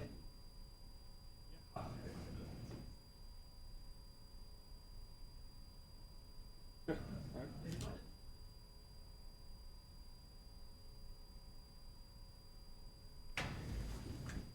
I want to make sure I'm not crunching on the. Microphones are off.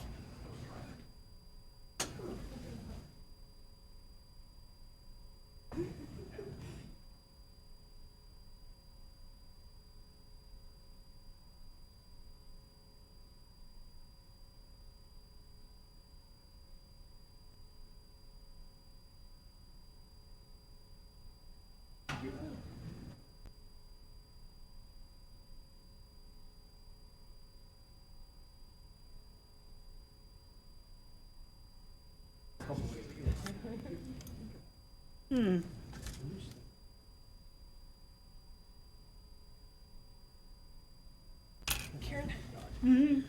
Might want to turn your microphone off so our crunching isn't on the, crunching of our sandwiches is not on the video. You know.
on folks.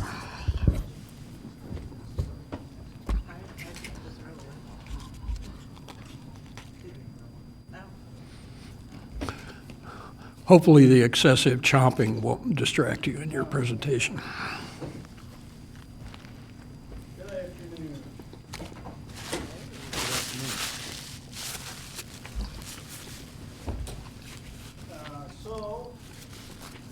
Facilities budget is page 122. I don't have my microphone on, sorry.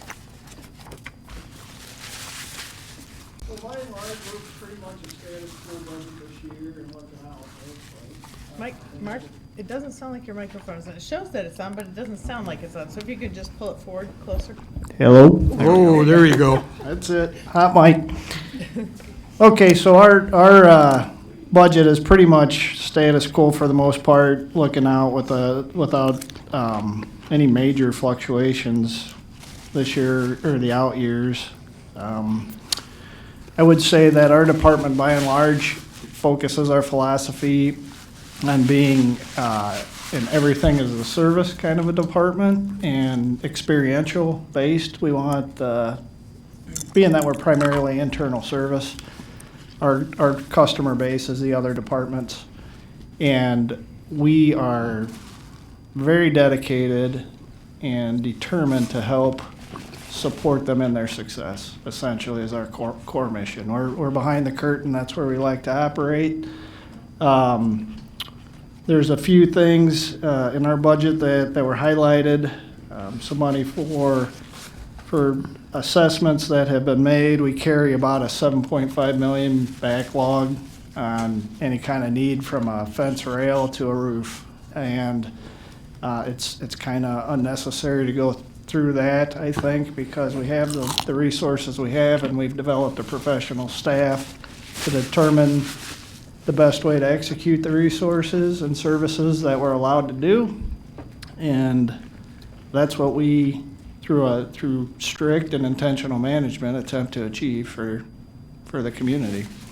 I would like to take one moment and just mention Eric Heggie, who's our maintenance supervisor. He really takes this work from, and the philosophy of administering it, makes it a reality, and does a remarkable job with that. So I appreciate him very much.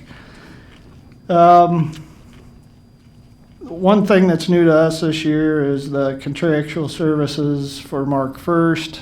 That group helps us maintain Uptown. That just moved our department because it made more sense. It was currently in the administrative contractual services, so that was just a shift.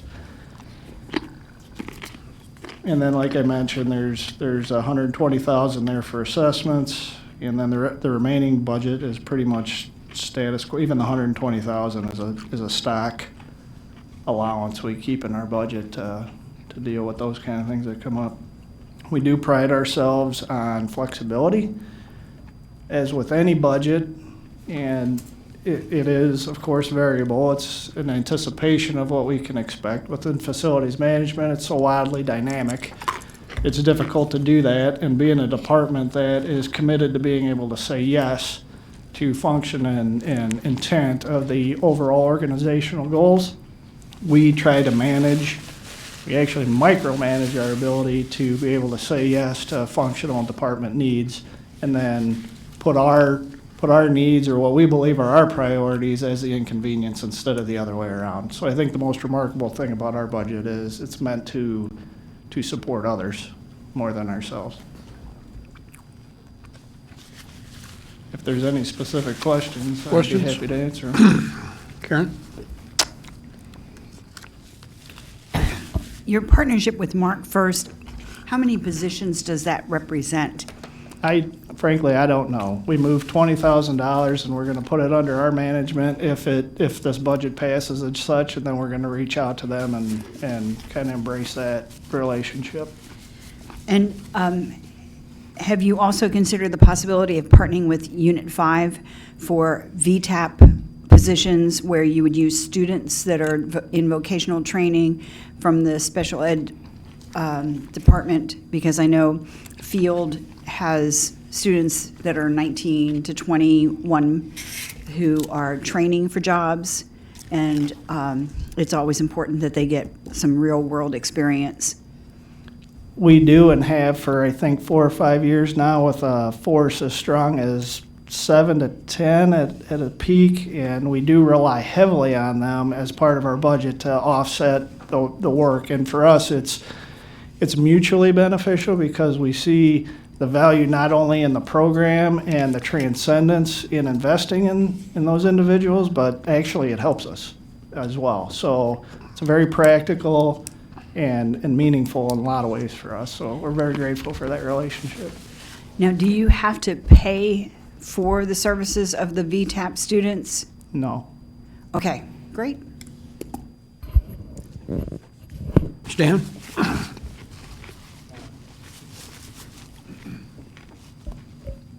I'm a Mark First fan, so good job. A couple of questions. Overtime is 27,000. Is that something that can be scheduled so we reduce the overtime costs? No. No, that's all unplanned.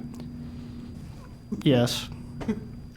And one example would be when we have a snow event.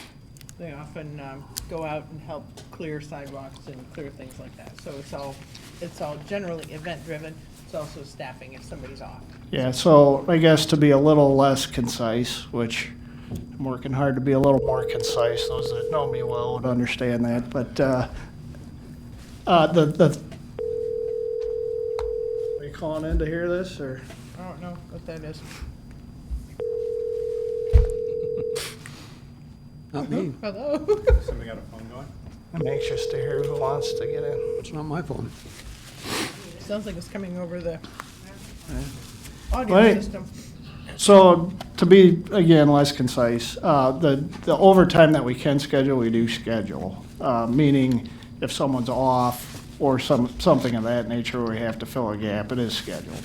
But much of our overtime, being that we're a 24/7 department and reacting to facility issues, emergencies, much like anybody else, water or that, we function the same. So to be able to say that I can schedule out $27,000 worth of overtime, I could, because we certainly have the work, but that would leave the unaccounted for or the unforeseen call-outs unfunded. So we're balancing between what we can schedule versus what we have no idea what's going to happen. And that's a historical look on what we've been doing over many years.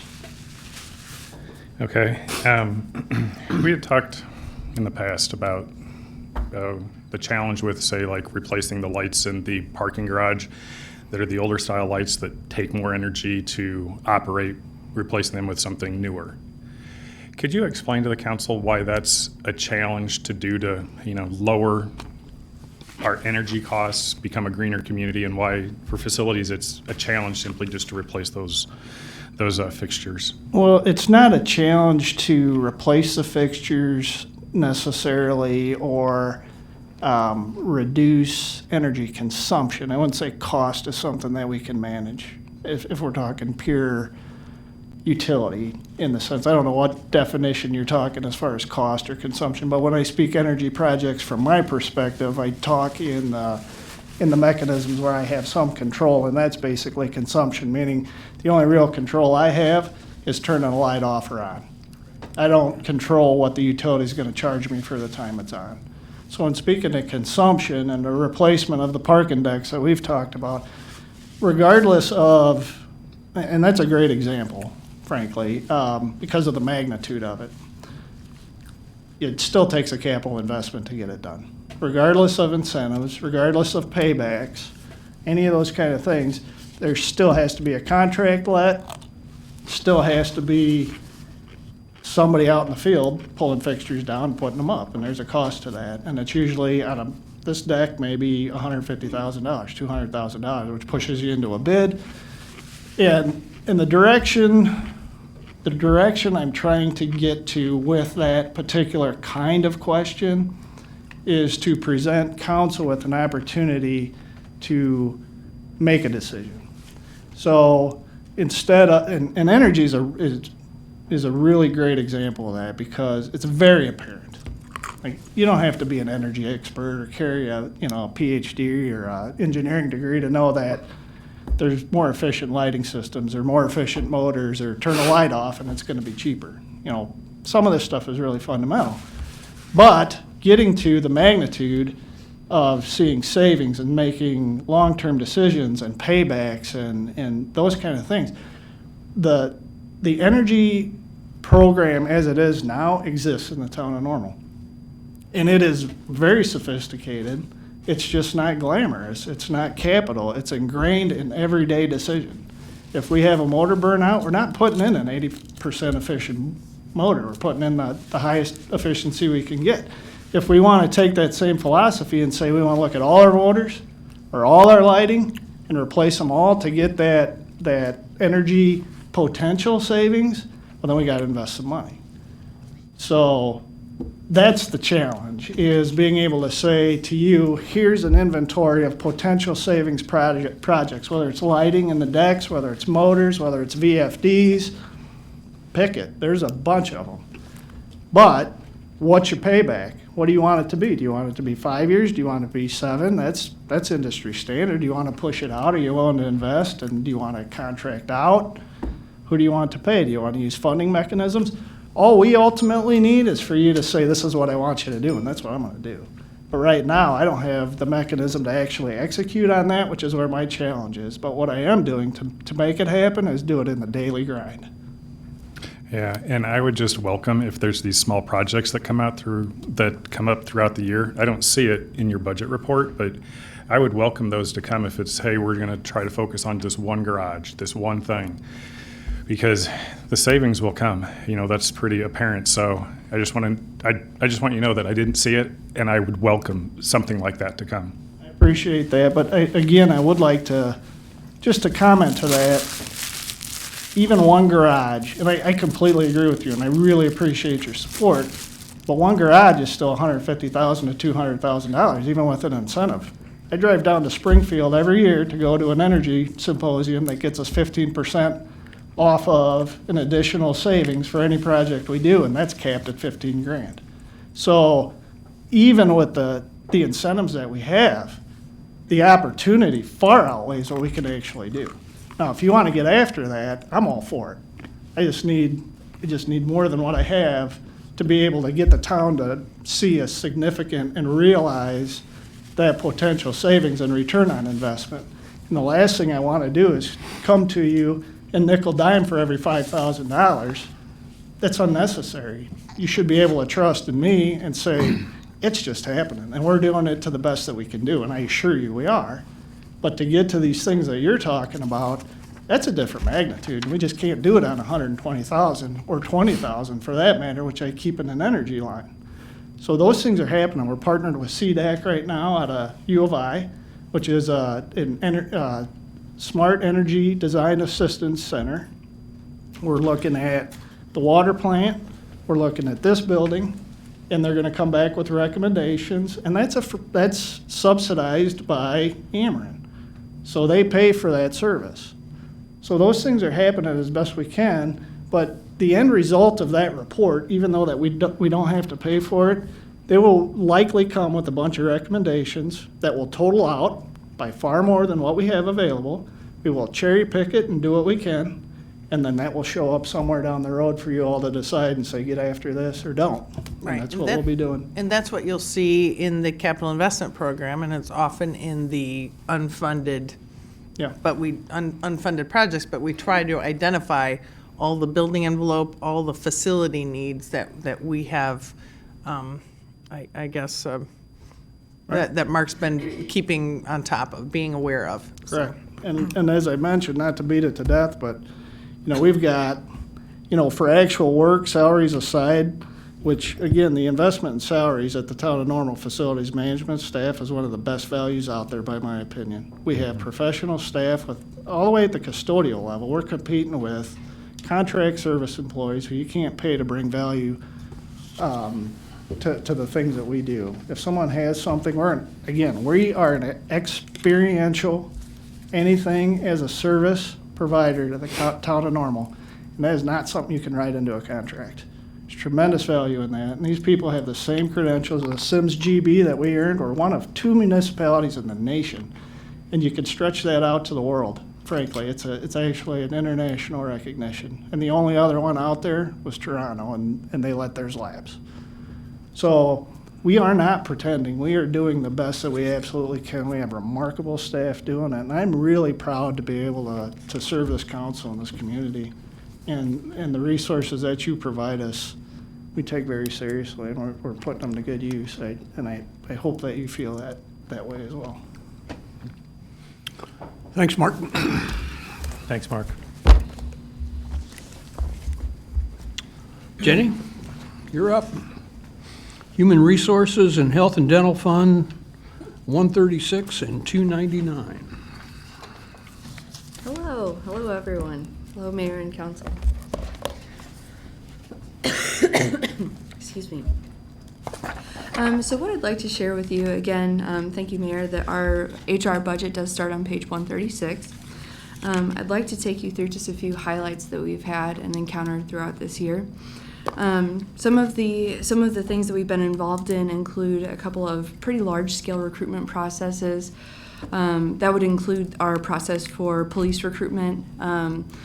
It's been mentioned a little bit earlier today that we have had some retirements within that space specifically. So we've been, as those folks roll off to enjoy retirement, we're very busy on the other side of the house making sure that we're filling those positions with really quality candidates. So we're in a position right now where we're very confident in our recruitment list. That's a pretty in-depth recruitment every year.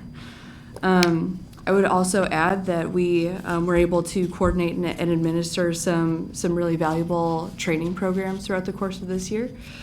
So we do employee training and supervisory training on a number of different topics. We cover all safety training from the HR department.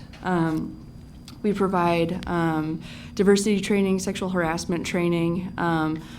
Number one, because it's the right thing to do. Number two, because we've got some additional compliance measures that are coming on board this year. So we're in a good and comfortable place there.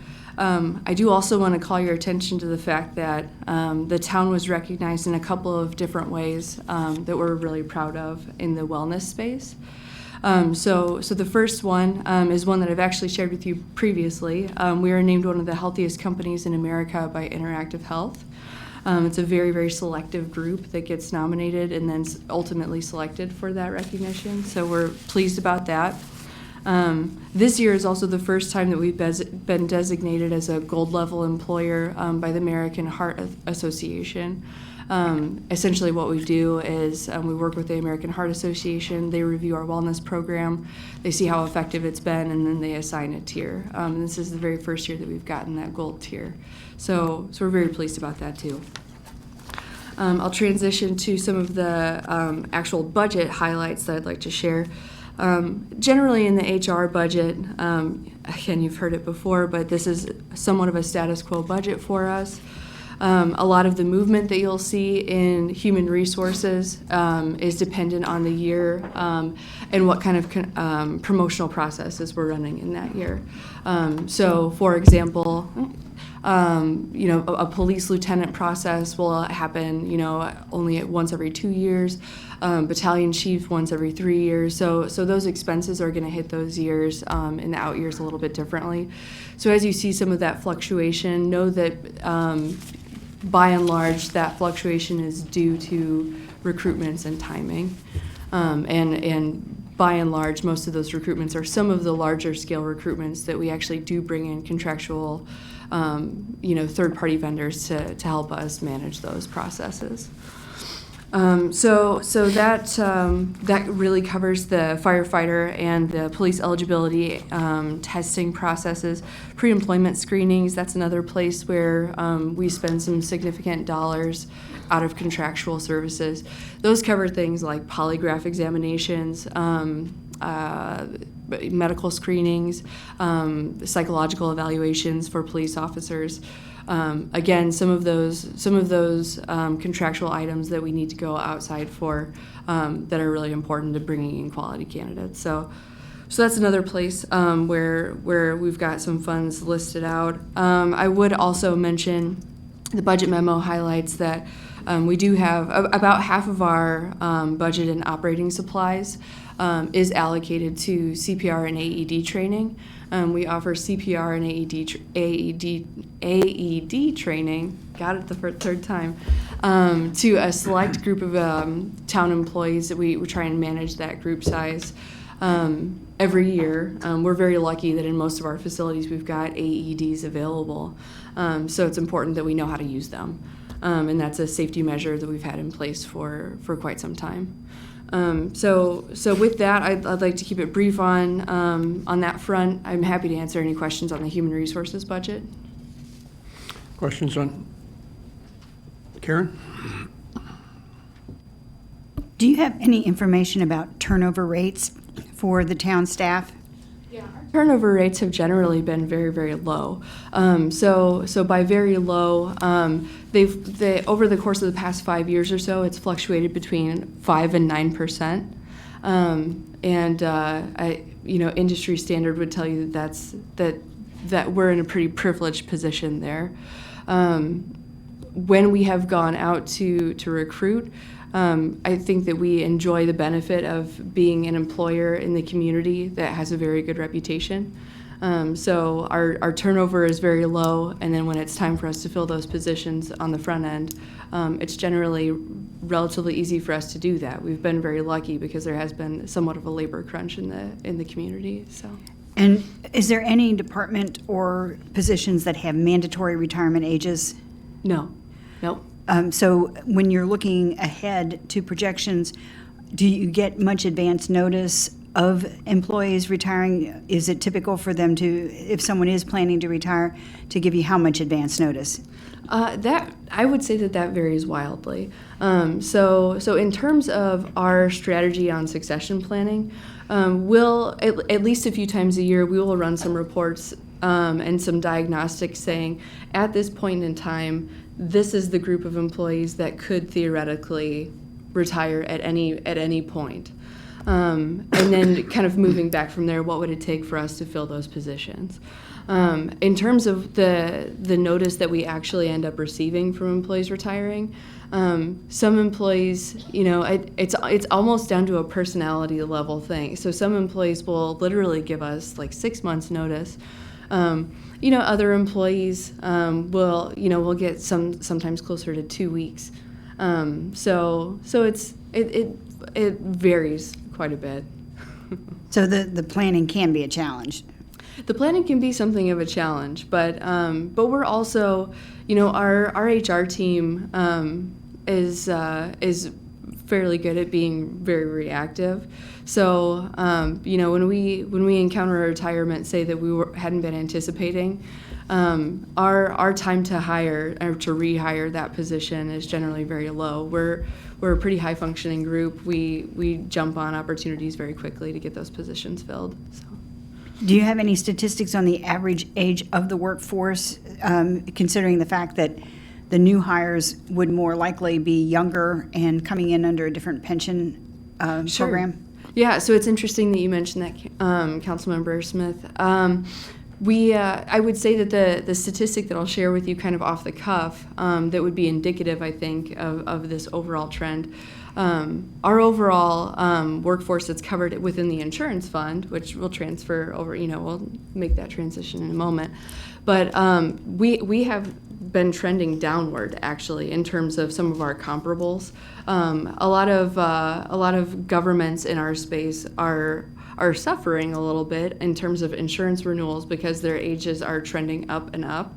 But we're actually trending down in a couple of different ways. So while I don't have any firm statistics to share with you right now, I certainly could later. But a lot of the employees entering our workforce tend to be younger employees, I would say. Okay, thank you. Stan?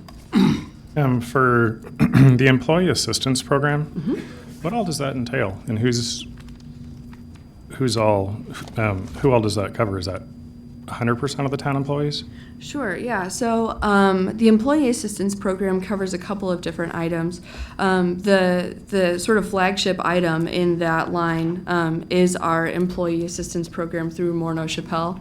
And that covers all full-time employees, all regular part-time employees, and then depending on how many hours a part-time employee is working for us, whether they're benefit earning or not, it covers a portion of our part-time employees as well. So that's really the biggest, or kind of the most notable expense in that line. There are some other wellness program expenditures that come out of that line. Those would cover things like the gym reimbursement program that we've got in place. If employees achieve a certain amount of gym visits in a year, they're eligible to have their membership fees through the Blue Cross Blue Shield Well on Target program refunded to them in the form of a reimbursement. That's all a taxable benefit. But that's by and large what's housed within that. And that program is available to all regular full-time employees as well. Okay, and I'll mention, sorry to interrupt, the actual employee assistance program, the EAP program with Morneau Chappelle. That is a multi-year contract. I think council approved that contract in the fall, November, It was in perhaps? July, yes. Oh, okay, Yeah. summer, last summer. And it is typical EAP services that an employer would provide. So it's employees and their eligible family members can access those services. and that's available even to the town employees that are classified as Serban employees as well?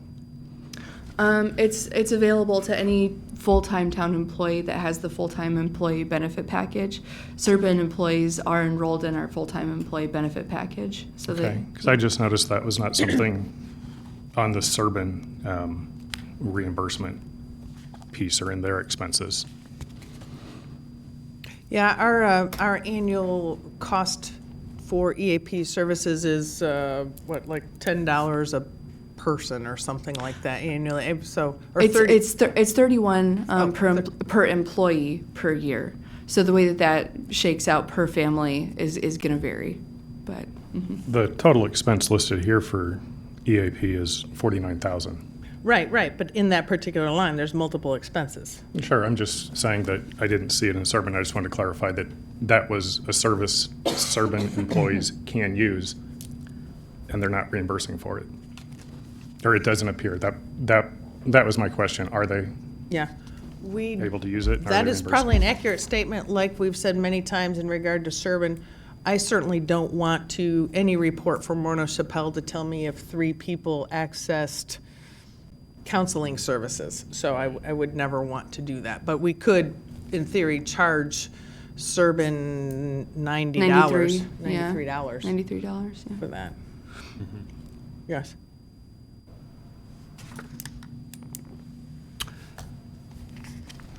Next one, health and dental. Right. So we will transition then. Well, and we can move to that page in the budget, but I'm not sure there's a whole lot more to report on health and dental. I feel like that's a subject that we have beat pretty hard in our September September trends renewal. report and Andrew's comments, but certainly. Earlier today. Yeah, Jenny will. Do you have anything to add to that particular topic? Honestly, the topic that I wanted to highlight the most within the Health and Dental Fund is something that we covered also in the Human Resources line, and that was just that we have been recognized by 2 very large organizations within the past year for our wellness efforts. So I did want to mention that because that does make a significant impact on health and dental. Great. Thanks, Jenny. Thank you. Innovation and technology, page 138. Basu.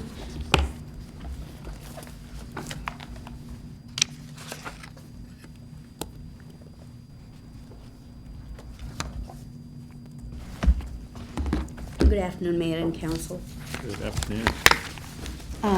So before I actually get into my department's budget, I do want to say, since I did not get a chance to talk to all of you about smart cities, I do want to start with reading the definition that we have been using for smart cities, just so when Basu, could you get a little closer to the microphone? That'd be helpful. I am going to read the definition that we are using for smart cities. This is what was was adopted as part of the Town of Normal Comprehensive Plan. I'll be using this term multiple times, so I want to make sure I clarify this. Smart cities are those that can effectively use the power of data and technology to cater to the changing needs of its citizenry, solve current and future challenges, and create new services. In the simplest terms, Smart City embraces innovation to change the way government operates and delivers services. It is as much about the mindset as it is about the technology. So when you hear smart cities, you probably hear multiple definitions. This is the one that we have been using to refer to our efforts. With that said, you will notice that the name of the department changed from Information and Technology to Innovation and Technology. So that is the restructure that Ms. Rees referred to in her budget memo. And the restructuring definitely is done to add this section to the Department on Innovation and Smart Cities.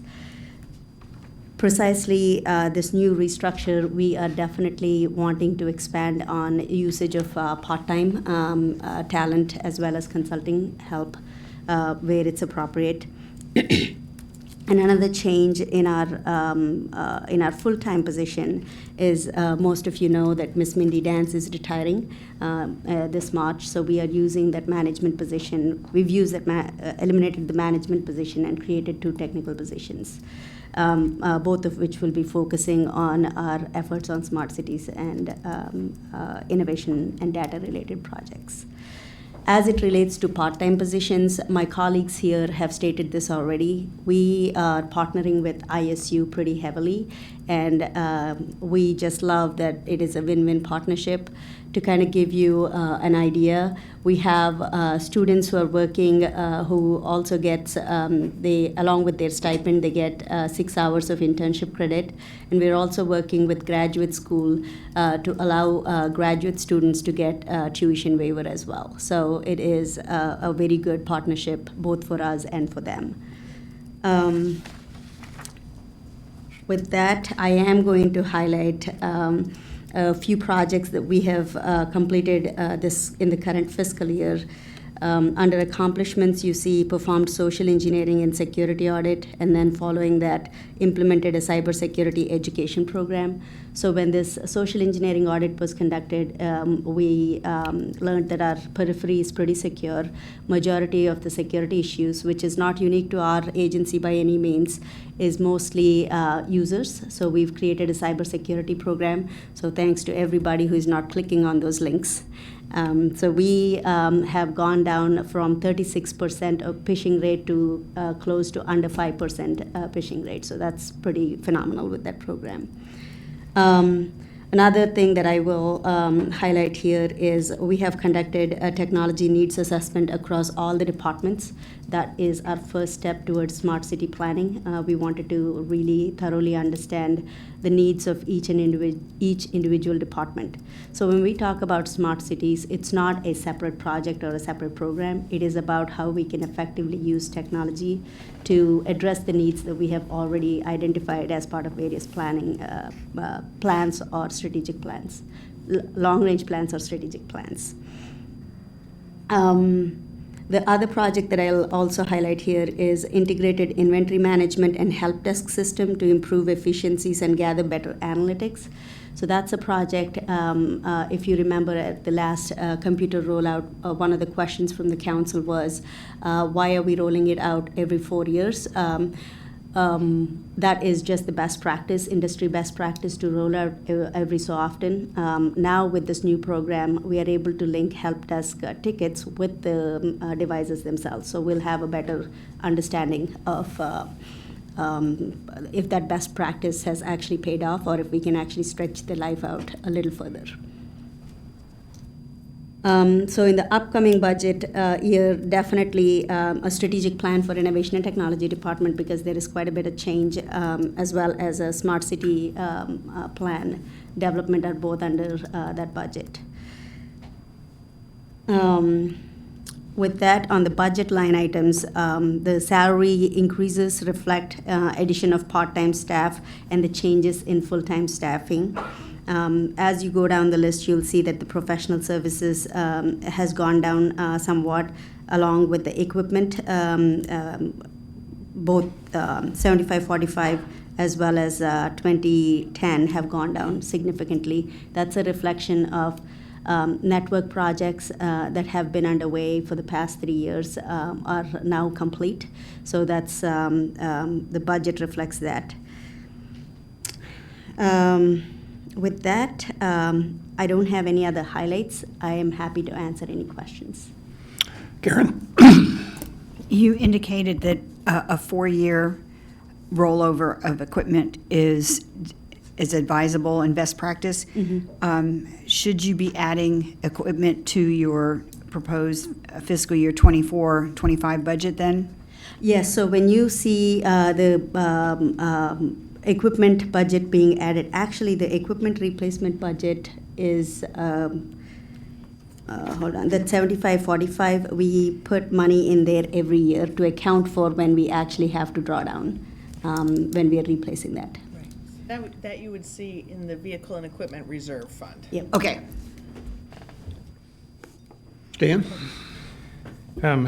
With the smart city, I'm a little confused a bit. I mean, some of it seems more like better use of data that we have. And there was another component that when we had our 2-on-1s last week, Pam had mentioned something about we were going to upgrade stoplights, and that Arlington, I think it was Arlington Heights, had talked about they were into the smart cities, but they weren't as far along as like what we are. Can you explain the difference? Because one's data usage, the other is maybe new devices and technology, and I can't understand the difference between just being more efficient and, kind of new technology. Yeah, definitely. So there are, this is nothing new. We see this in the news every day. So the connected and autonomous vehicle technology is moving pretty fast. Majority of the vehicles that are on the street today have connected vehicle technology. So the difference between these two is connected vehicles give the ability for vehicles to communicate with each other as well as with the infrastructure. So the communication with the infrastructure piece, the vehicles are being manufactured in a way to communicate with the infrastructure, but the infrastructure isn't ready to communicate, to enable that communication piece. So when we are looking at opportunities to upgrade our infrastructure in a way more proactively, not reactively, because there will be a time here in the near future, within the next 5 to 10 years, where we might actually be required to make that upgrade, instead of being in a position to finding ourselves in a position to do a whole bunch of infrastructure upgrades. We are looking at how do we prepare ourselves? How do I understand what technologies are the vehicles being equipped? And how can we equip our infrastructure to be ready for both connected vehicles and eventually autonomous vehicles? What does that mean? That includes communication infrastructure, whether it's radio communication, whether it's cellular communication.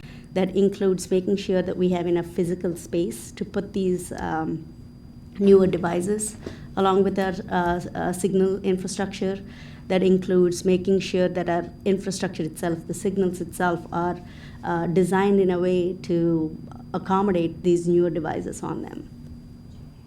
And that specifically pertains to the intelligent transportation systems. Yes. As part of the smart city umbrella. But, it's almost countless in terms of the number of ways that technology is advancing. And so and I appreciate your definition of smart cities and what that means for us. So when we're talking about our smart cities initiatives, it's under that overall umbrella in terms of planning for technology advancements and doing it at a regional and a cooperative approach. As mentioned last week in my conversations with council, we are having regular meetings with City of Bloomington, McLean County, Regional Planning, Illinois State, Illinois Wesleyan, and many other partners. So we can all do it jointly. Absolutely. And, just to also say, this infrastructure upgrades, I don't think we can do it at once.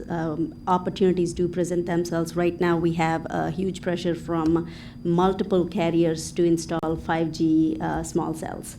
So we want to make sure that our infrastructure is capable of either holding those, if not, where else on public right-of-ways can we accommodate these? Because we are required, by FCC ruling, we are required to accommodate those.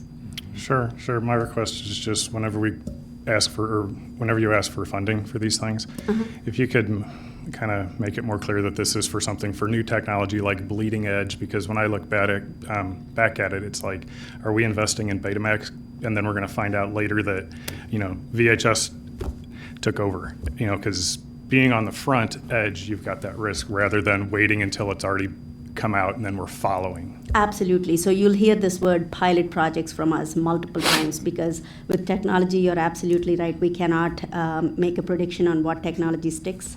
Yeah, even within the car industry, there is still a debate about which technology they want to use. So you're absolutely right. I just have one last question. Yes. Since you're new to the position, do you plan on doing like a vendor refresh of all vendors so that we get to know them and everything like that?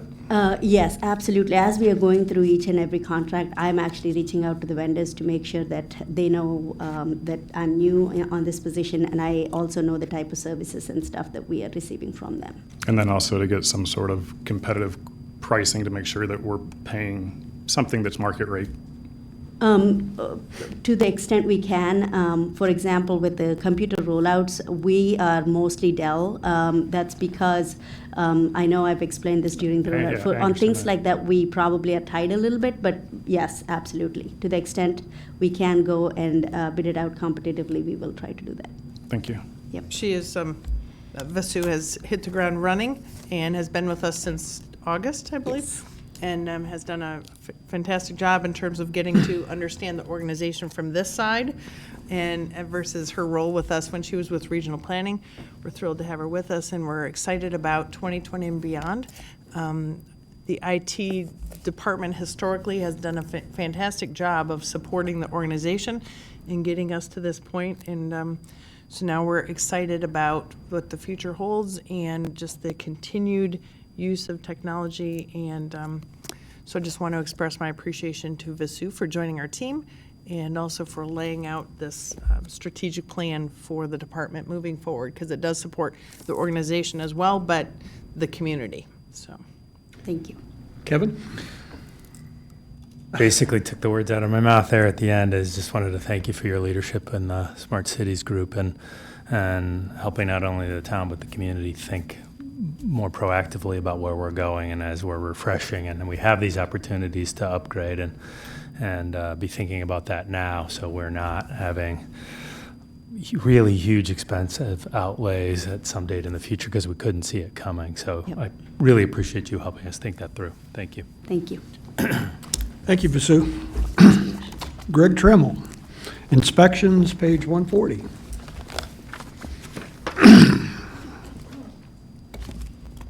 Followed by Mercy Davidson with Community Development, since you're coming to the the whole table. gang. So we come from our, I believe, our newest department head to one of our most tenured department heads. So thank you.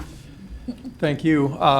Most of you know the core function of the inspection department is plan review, permitting, and field inspection services, but Mercy and Taylor are joining us as well because our department administers the Bone Grant program, which we'll talk a little bit about, and then Taylor heads up the CDBG program too. So from a pure budgeting perspective, I have nothing exciting to offer. We have a little dip in our overall budget, in that we did eliminate, as part of the work that was done a couple of years ago, we eliminated one of our code enforcement officers mid-year of this current fiscal year, and so we're seeing some benefit with that in the new year. Working on kind of retooling our staffing model a little bit. One thing I will say is that I would invite you to contact me anytime any of you get a call about a property maintenance type issue, but we will probably see a little bit of a dip in our ability to be as responsive and timely as if we've been in the past, simply because of some staffing. So, but we're working on that a little bit. So, beyond just salary and benefits, our budget, 5% of it is just non-salary and benefits. So it's pretty small in the grand scheme, but I'm happy to entertain questions. We don't do anything in the way of capital. Our expenditures for operations are pretty limited. We have a travel and training budget, but again, those are basically to maintain our certifications across our inspectors. But we're also fortunate to have a very seasoned staff, and so most of them could actually be presenters at these trainings we go to. So we're out of the business of going to annual conferences and that kind of thing. So this is basically just some maintenance training and stuff. So happy to answer any other questions and try and keep us on Questions for track for Greg? time. Stan?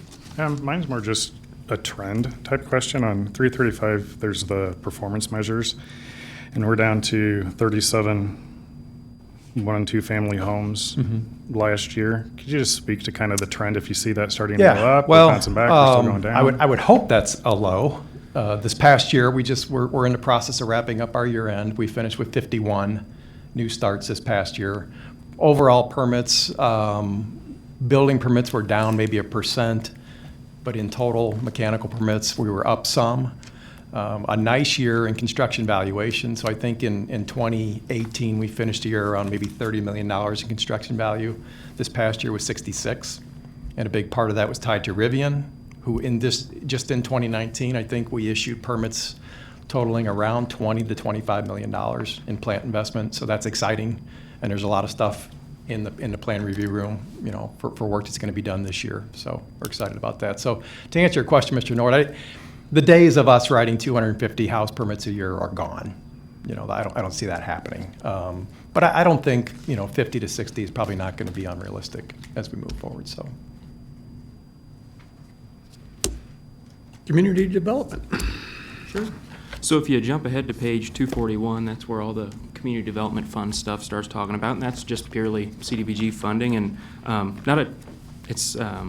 this is a budget you're very well aware of, and we'll be talking about it come Tuesday when we bring the final draft plans to you for review and hopeful approval. But we're expecting generally the same amount of money coming in next year, $396,000 and $2,000 in program income, and we'll be talking about this at greater detail, and there'll be a report summarizing everything Tuesday. But just wanted to highlight what is different this coming year, this first year of our new consolidated plan, as opposed to years past, and so that's a new partnership with Prairie State Legal Services we're proposing for anti-housing discrimination. That's at $10,000. Additionally, then, in years past, it had been a priority to fund street resurfacing with CDBG. That kind of flipped this consolidated planning process. And so now $197,000 will be going towards sidewalks instead. And the only street resurfacing that'll be done will be done with prior year's grant money that we're tied to using it for that.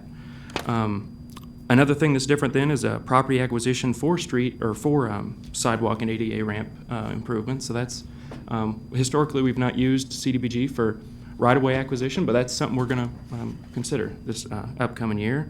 And then what's very new and exciting are a number of new housing rehab and accessibility improvement programs. So this is a direct partnership with Inspections, and so we're proposing taking the town's emergency repair and accessibility improvement program and funding that with CDBG instead of using general funds as had been done years past. And then also that'd be $42-some thousand there. And then a partnership with Habitat for Humanity for more exterior. It's a program they have, a Brush with Kindness, and it's a lot of exterior facade improvements and stuff like that. Some no life safety, mainly just cosmetics on the outside of homes, but important to keep them up. And then also a partnership with Ambux for accessibility ramps on income qualified housing. So anything we do with CDBG, of course, is income qualified. So that's the basics. We have a good amount of carryover, and that'll be summarized in full detail in the report come Tuesday, but happy to answer questions if you have them. Mercy, do you have anything?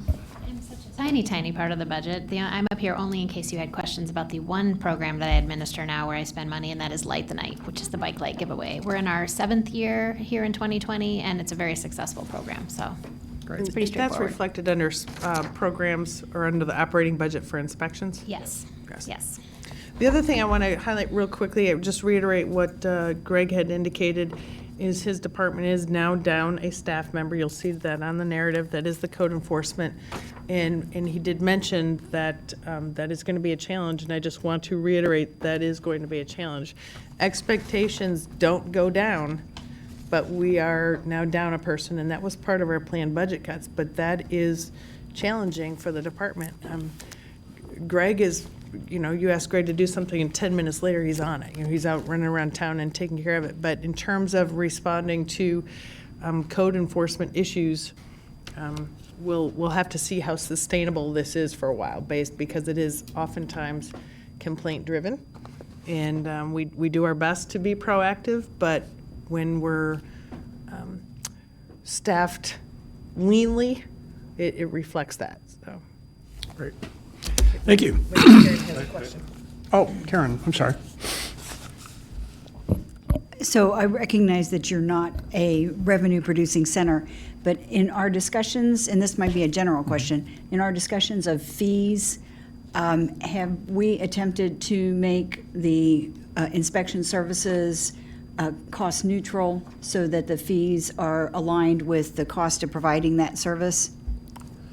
I'll let Mr. Trump respond to that, because we have looked at our fees in comparison to other cities, what they're charging for permits and such, and Greg has a better history of that. To specifically answer the questions, again, just coming off of the year end, we operate, hate to say this, probably around 50%. So basically what we take in, based on what our expenses are for our department, is around 50%. And so, and as Ms. Reese indicated, we monitor our fees as they relate to other communities, and we're not at the top and we're not at the bottom. Okay. But to get to a point where we'd be 100%, that would be significant. And I think that's been a discussion we've had at the budget with Ms. Reese and the budget committee when we come into our budgeting process. But given the climate we've been dealing with the last several years, the recession and then the drop in the housing starts and that kind of thing, just not a great time to all of a sudden say we're going to double permit fees. So that's to answer your question. But we're about in the middle. Yes. With our current fee structure. Yep. Okay. Thank you. Scott? Yep, thinking of that second code enforcement inspector position that previously existed, have you seen a change in the number of calls or complaints as time has gone on in recent years about code enforcement issues? Well, around town?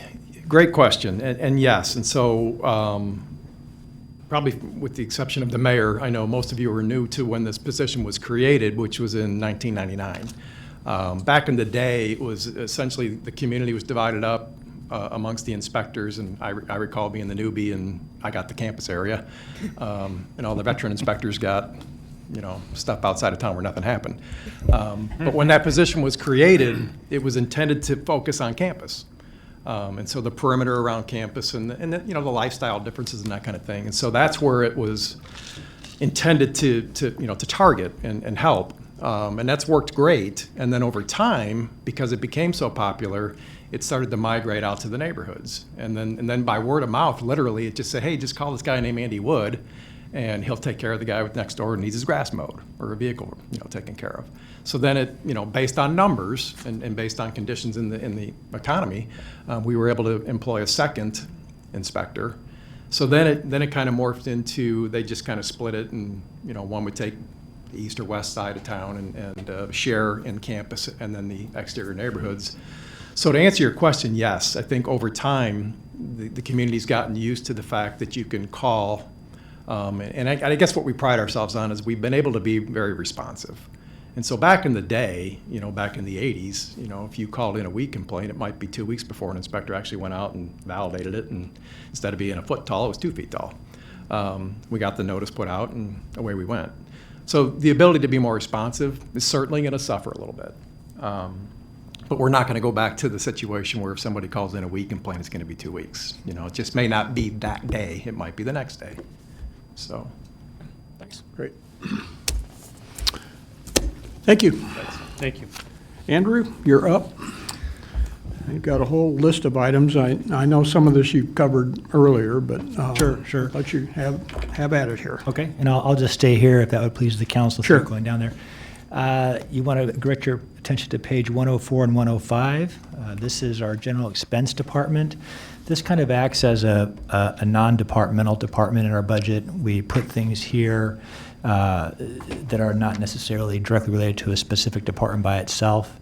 And plus it gives some transparency to a lot of our major transactions and helps us account for them a little more clearly. I'll kind of go down the list, and we actually do a pretty good narrative on this, but I can kind of speak to some of the major ones. Looking at the very first line, health and dental insurance, $450,300 in 2021 budget. That's what we pay for our retirees. Half of their premium expenses there. The 165 is what we pay for unemployment insurance. Mr. Norwood mentioned that earlier today. That's where we house and account for that expense there. Going down, the $243,400, another big one, that's the state of Illinois processing fee. That was a new charge a few years ago where they started to charge us to collect our local sales tax. 2% now, it's 1.5% of the collections. The $1.3 million there, that's what we pay in our liability insurance. That's for our workers' comp, our plant, property, and equipment, vehicles, and everything. Coming down a little further, the $111,800, that's special programs, and that one, I need to look back at the detail on that a little bit. Special, Andrew, the significant ones are highlighted on the previous page, Sure. page 104 in the Sure. narrative in terms of the kind of the things we fund. We have Correct. historically funded Harmon Arts Grant, Mhm. $25,000, Ecology Action Center, McLean County Museum of History and such. So those are the Right. highlights in that line. Correct. Going a little further down, you see the $400,000 other expenses. That was the contingency that I referred to earlier. We've placed into the budget, so we have $400,000 in 2021, 2022, and 2023. That's available money for emergencies or opportunities this year. A little further down in mass transit, that's our contribution to Connect, $137,000. Contract payments is 3.7. It's also on that same narrative page. You can kind of scan down. The biggest part of that is our contribution to the county for mental health programs. We do have $1 million payment to Rivian this year as agreed upon for that development agreement. Uptown Circle rent we have housed here in contract payments and then so forth. CVB and economic development. Moving down the page now to the transfers, again, it's all kind of narrative here, but it's good to talk about. That first one for $3.1 million, that's essentially the general fund's contribution to our debt service. That money moves over to our debt service project reserve fund, and then that fund essentially funds all of our different debt funds to make their payments. $545, that's of course our capital contribution for CIP. Roadway fund, $885,000, and then skipping down all the way to that 1.8, that's the transfer from general fund resources to the vehicle and equipment reserve fund to essentially fund all the vehicle and equipment purchases we do for the year. We do a kind of annual amount based on useful life, and then we buy it out of that fund later on. So again, it's kind of a catch-all in terms of a lot of non-departmental stuff, but it's a fairly significant department in terms of activity from debt to contracts to unemployment, liability insurance, and so forth. Karen?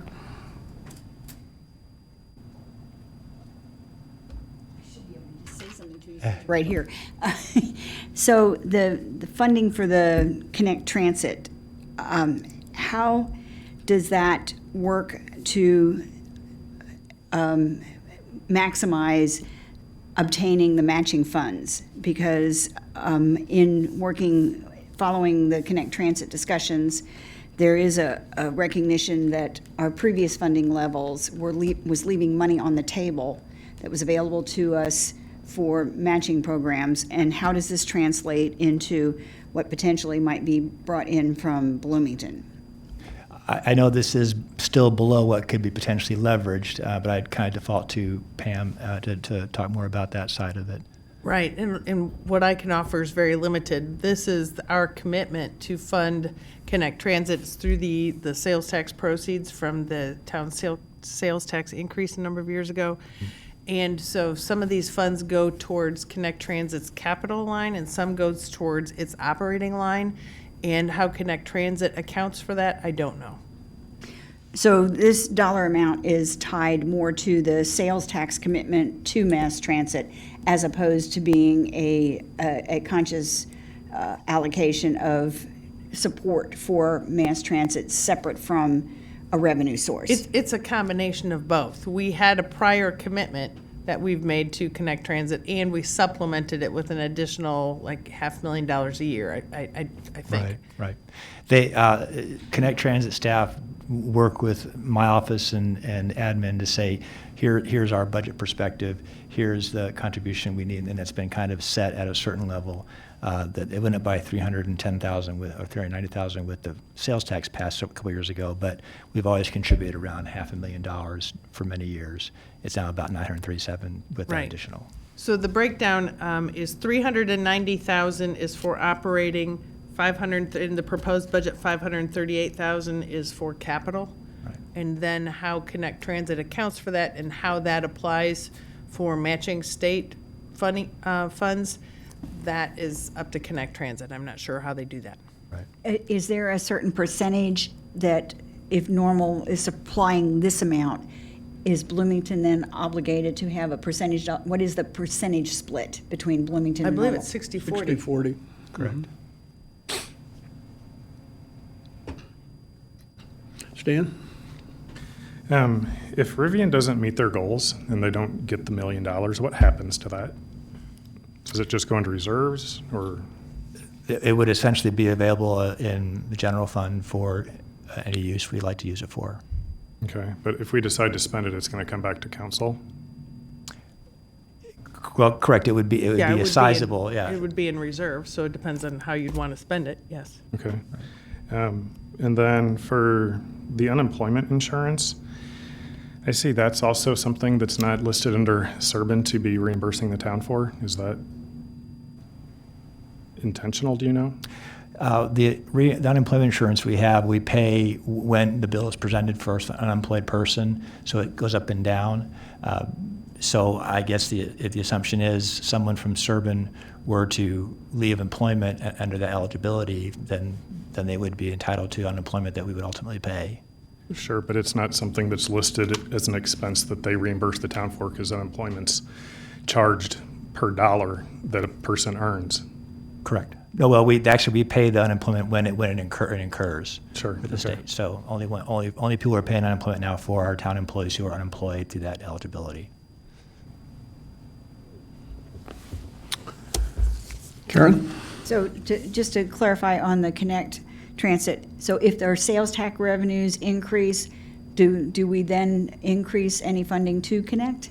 No, the part when council adopted a sales tax increase a few years ago, it was a flat dollar amount that, just like in mental health funding, it was a flat dollar amount that we said we would allocate out of that those new sales tax proceeds, that we would allocate those dollars specifically to Connect Transit. It's a flat dollar amount. It's not a percentage.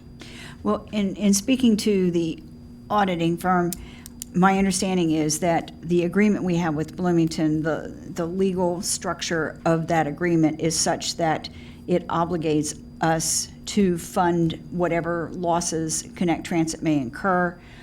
And so have we had to kick in any dollars beyond our commitment in the prior year? No, we have not.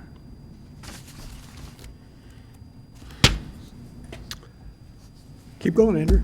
Okay. Oh, do you have a question? Yeah. On the question about the $1 million for Rivian, do we remember what that is tied to in terms of a performance metric? And Do I recall the details? No, it is part of the agreement that was adopted by council. Right, in, right. So 2017. My memory says it was $20 million investment in the plant and 200 employees. And they're probably. And they've exceeded both of those Yeah, numbers yeah, already. Okay. And EDC, who oversees their metrics? Is that an EDC function? Yes, EDC does. In fact, we had conversations. They wanted to wait until the calendar year was over, Okay. so we have already had conversations. It is analyzed and overseen by Economic Development Council, Right. but it is they do seek input and advice from the town and the county, because the town and the county are the ones that have the actual